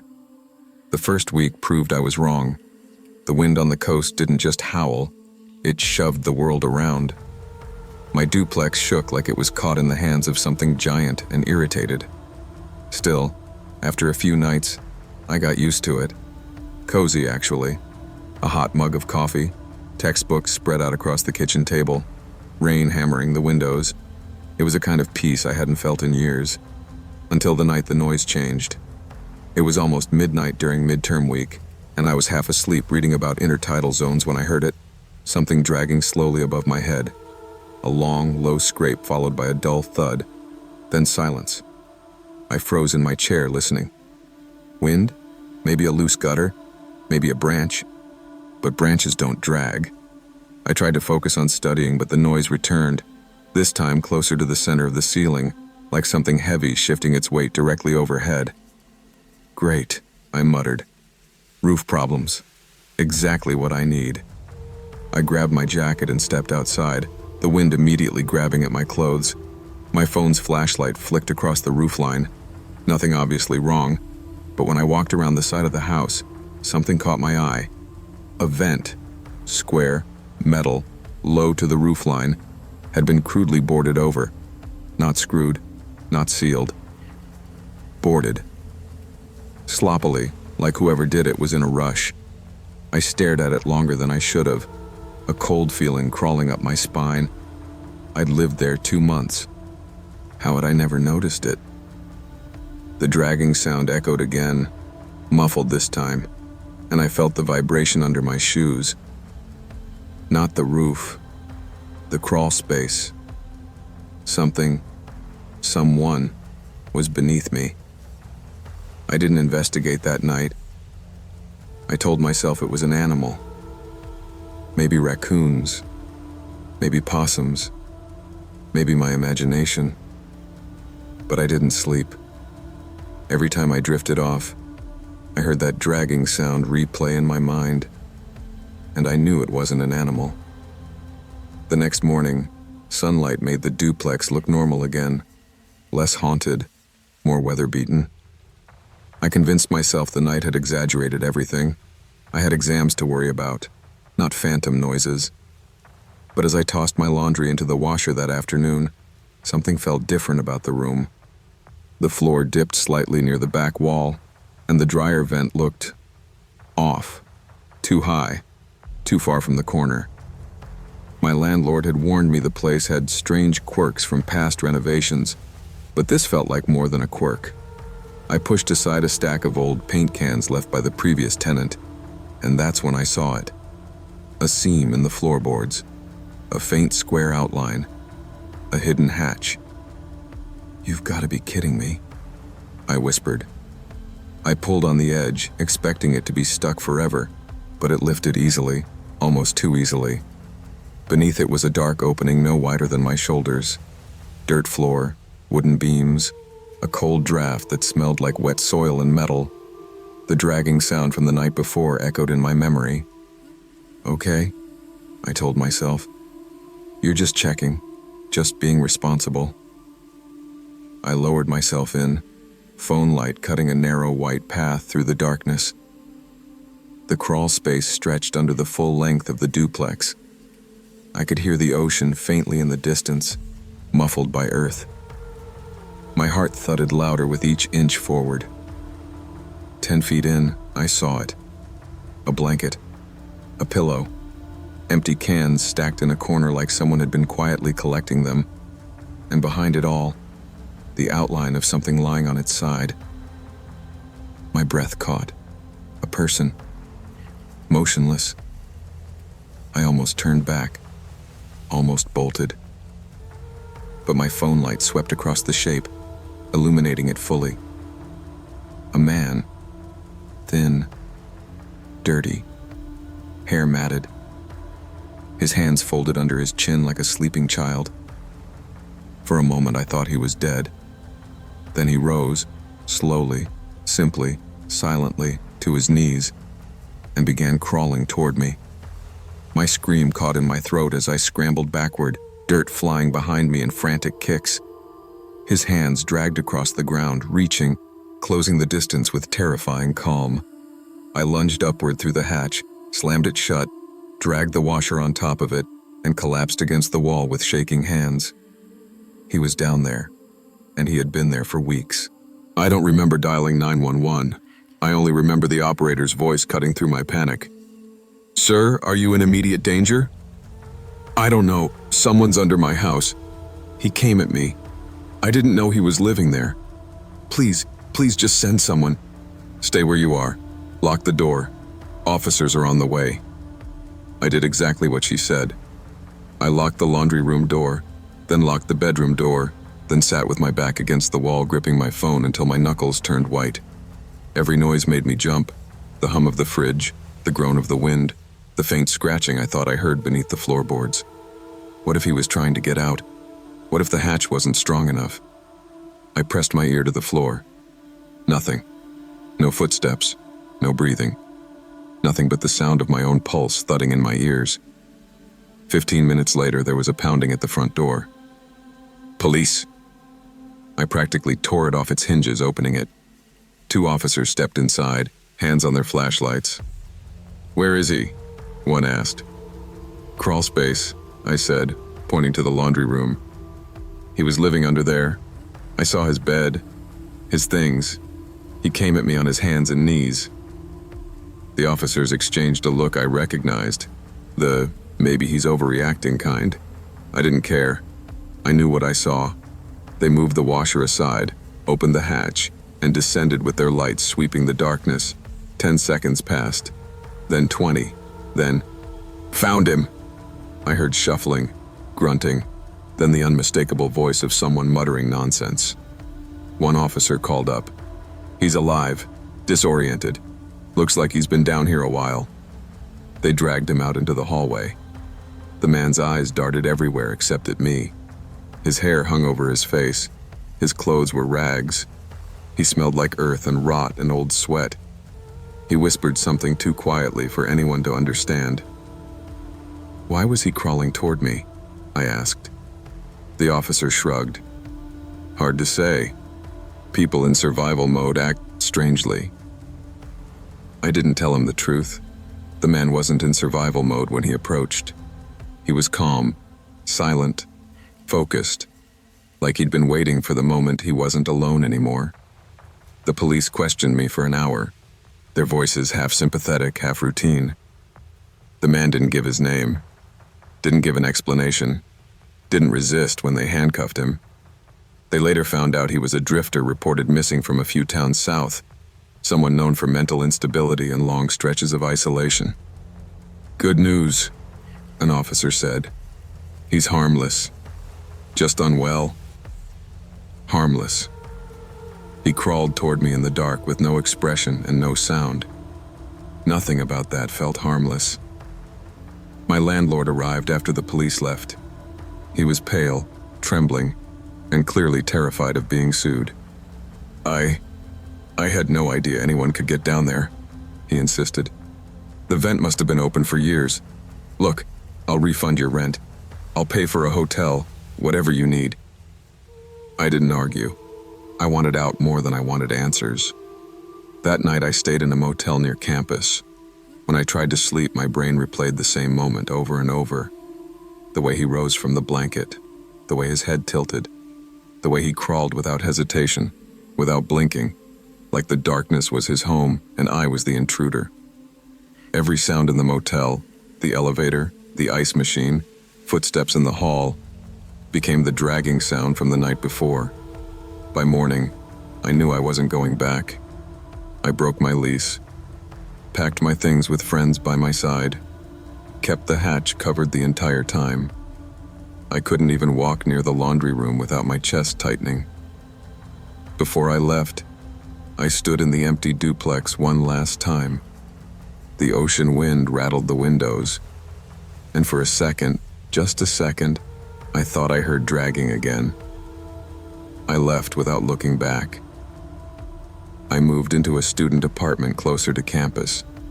It wasn't perfect. Thin walls, loud neighbors, small windows, but I could sleep without wondering who else was sharing the space beneath me. The police called a week later. The man had been transferred to a psychiatric facility. He wasn't violent. He wasn't dangerous. Just lost. Unwell. Searching for shelter. That should have comforted me. It didn't. Because when I closed my eyes, I didn't see a lost man. I saw the silhouette in the dirt. I saw him rising from the ground like something waking from hibernation. I saw his hands reaching forward, dragging across the earth as he crawled toward my light. Fear doesn't care about facts. Fear remembers shape, movement, silence. I still study late at night. I still listen to storms shake the windows. But I don't ignore strange sounds anymore. And I never, ever open a hatch alone. Sometimes I pass the old duplex on my way to the beach. The vent is no longer boarded up. The landlord replaced it with welded steel. A new tenant parks in the driveway. A kid with headphones and no idea what happened in the dirt below his bedroom. I want to warn him sometimes, but then I think, if I told him the truth, would he ever sleep again? That silent crawling, that moment when I realized I wasn't alone, changed something in me. It's not paranoia, it's caution, a new understanding. Darkness doesn't need ghosts or monsters. Sometimes one stranger in the wrong place is enough. Always trust the instinct that tells you something is wrong. Ignoring discomfort can put you in danger, but listening to it, even when it seems irrational, may be the very thing that protects your life.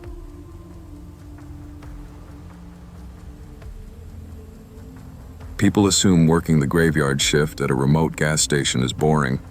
Sometimes it is. But there's a type of quiet that becomes its own warning, like the world holding its breath before something breaks. That was the kind of quiet hanging over Evergreen Fuel the night everything changed. I'd been on nights for almost a year, 10 p.m. to 6 a.m., 6 nights a week.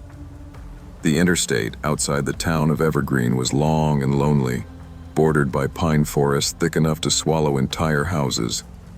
On one side of the station sat a shuttered, graffiti-faded diner that used to serve the best pie in 3 counties. On the other side, miles of highway with fewer cars each year, Storms made the station feel even more isolated. Wind clawing at the windows, gutters screaming, rain slanting sideways. Usually I'd settle behind the counter with a paperback mystery, sipping reheated coffee and listening to the security monitors hum. But that November night, the air felt electric. Wrong. The kind of wrong you feel in your ribs. I kept checking the screens, even though nothing moved outside except trees whipping in the gusts. Only one trucker had stopped in hours, grabbing a coffee and grumbling about black ice ahead. After he left, the storm swallowed the world again. I told myself to relax. Storms do weird things to nerves, but the feeling wouldn't quit. Around 1:30 a.m., headlights cut through the rain. I straightened up, relieved to see life again. Then another set of headlights. Then a third. All three cars pulled in at the exact same time, same speed, same angle, parking right in front of the store, not at the pumps. Their beams shone directly into the front windows like spotlights. Something sank in my stomach. 5 people stepped out, all wearing black raincoats, all wearing dark baseball caps. They didn't run through the downpour. They walked, deliberate and synchronized. "Okay," I whispered to myself. "This is weird." When they came in, their silence sucked the warmth out of the store. Water dripped off their coats, forming perfect little puddles on the tile. One man, younger than the others, peeled his hood back. He smiled at me, wide, almost friendly. "Busy night?" he asked, tapping the counter with fingers rough like he worked construction. I forced a smile. "Not really." The others drifted through the aisles without picking anything up. No browsing, no conversation, just scanning the shelves like inspectors. That's when the dread hit full force. They weren't customers. They were preparing. For what? I had no clue. But I knew it wasn't good. The youngest man leaned closer, lowering his voice so only I could hear. "No alarms," he said calmly. "No calls. You're going to be okay if you stand still." The casual way he said "okay" made the hair on my arms rise. He didn't sound threatening. He sounded like someone explaining directions to a lost tourist. Behind him, the others unzipped duffel bags in perfect unison, like they'd practiced. The sound was almost soothing if it hadn't meant something very bad was about to happen. Then they moved fast, not chaotic, not frantic, efficient. One swept entire rows of medicine, energy bars, batteries into a bag without looking down. Another cleared shelves of lighters, razors, hygiene products, items that made no sense together unless someone was preparing to be off-grid for a long time. "Hey, you can't," I started, but the younger man tapped the counter twice, smiling. "Remember," he said, "you're going to be okay. Just stand still." The smile didn't reach his eyes. One of them vaulted the counter, landing beside me. He didn't acknowledge me at all, didn't look, didn't speak. He emptied the register with the precision of someone who'd counted the bills in advance. I stayed frozen, heart banging in my throat. You think you'll be brave. You think you'll fight back. But when 5 strangers move like a single organism, your body picks survival over pride. The man by the door stood guard, peering into the storm, not watching the road, but scanning the forest across the highway, like he was waiting for someone to emerge from it. My mouth went dry. What the hell were they preparing for? Suddenly one of them said, "Loadout is complete." Loadout, not theft, not robbery. Loadout. The youngest man gave a small nod. "Move." They zipped their bags, moving with unnerving synchronization.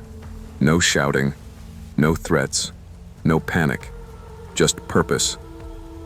As they left, I heard the youngest man speak softly, not to me, not to his group, but to the nearest security camera above the exit. A single whisper, "Next." Then all 3 cars peeled out of the lot in perfect formation. I stood behind the counter long after they were gone, hands shaking so badly I dropped the phone twice before dialing the police. It didn't matter. Even before officers arrived, I knew in my gut they weren't done. Officer Ramirez and Officer Quinn arrived within 15 minutes, storm jackets dripping all over the floor. I'd worked here long enough to know them by name. Small towns make those relationships inevitable. They took my statement as I replayed everything aloud, every detail, every movement, every item stolen. I tried to describe the youngest man's smile but couldn't find the right words. It wasn't menacing. It was worse. It was confident. They weren't stealing random stuff, I said. They were stocking up. Ramirez nodded slowly. Sounds more organized than your typical highway crew. Quinn clicked through the security camera angles, brow furrowed. Let's see if we can get a plate. The footage showed exactly what I remembered. 3 cars gliding in like some coordinated convoy, 5 figures entering with mechanical precision. Then Quinn paused the video. Hold on. She rewound, zoomed, adjusted the audio slider. And that's when I heard it. Right before the youngest man walked out, he looked directly up at the nearest camera, straight into the lens, and whispered, "Next." The words sounded too intimate, too personal, like he wasn't talking about the next gas station. My skin crawled. Ramirez made a low exhalation. All right, that's deliberate. They sent the footage to the sheriff's office, told me to lock up early, told me to head home, sleep, breathe, try to calm down. But there was no calming down. 3 cars had arrived in unison. 5 people had moved like a trained unit. They hadn't stolen cash except for the register. They'd stolen survival supplies. This wasn't a robbery. It was staging. I drove home through the storm with hands tight on the wheel, knuckles white. Every pair of headlights behind me made my heart trip. Every shadow in the trees looked too still. I checked my door locks 5 times before bed, checked the windows twice, left the lights on. But sleep didn't come, because the whole time, one question pushed against the back of my mind. Next what? I didn't have to wait long for the answer. At 3:42 a.m., just as the storm weakened and the wind shifted, I got a text from Ramirez. "Call me, urgent." My hands shook as I dialed him. He answered immediately. "Lydia, listen carefully. The next station down the interstate, about 30 minutes south." "Yeah?" They were hit. Same group, same cars. But this time, they didn't leave peacefully. A cold, hollow feeling spread through my chest. "What do you mean?" "They rammed the side of the building, injured the clerk, 2 customers hospitalized. The group didn't take cash. They only took goods, same pattern as yours." "Are they still out there?" I whispered. "We think so. And Lydia, the sheriff believes they're moving north, toward Evergreen." My heart thudded painfully. "Why north?" "Because your station wasn't the first." He paused. "And we don't think the next one will be the last."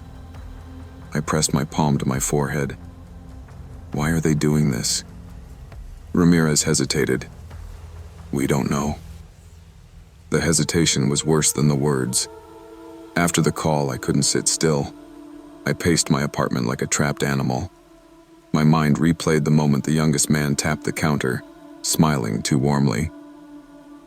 "You're going to be okay if you stand still." That wasn't reassurance. It was instruction. To not interfere.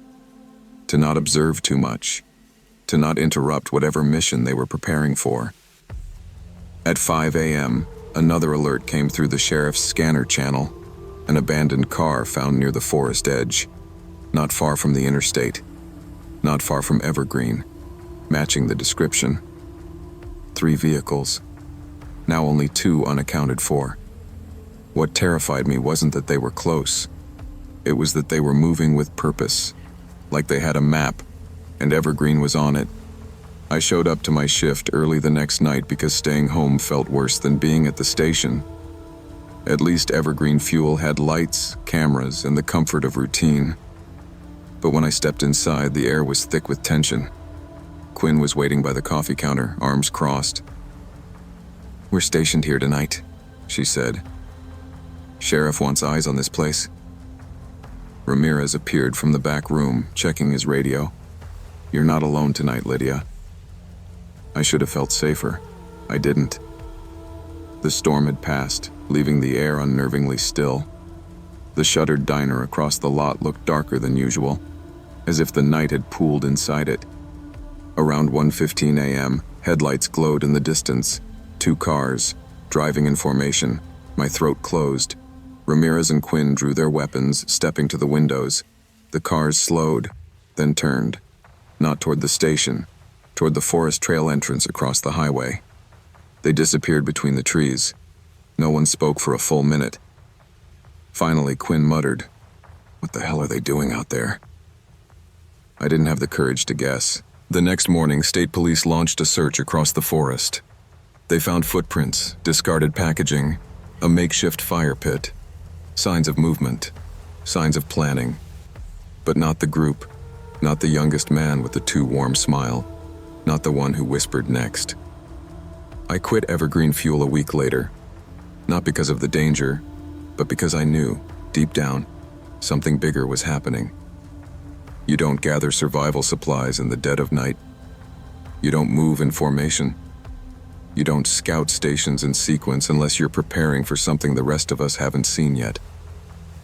I still think about them, especially on quiet nights, especially when the wind rattles the windows. Next, the word follows me everywhere. Pay attention to the wrong kind of quiet. Your instincts will notice danger long before your mind understands it. Trust that feeling, because sometimes the only warning you get is the one you almost ignore.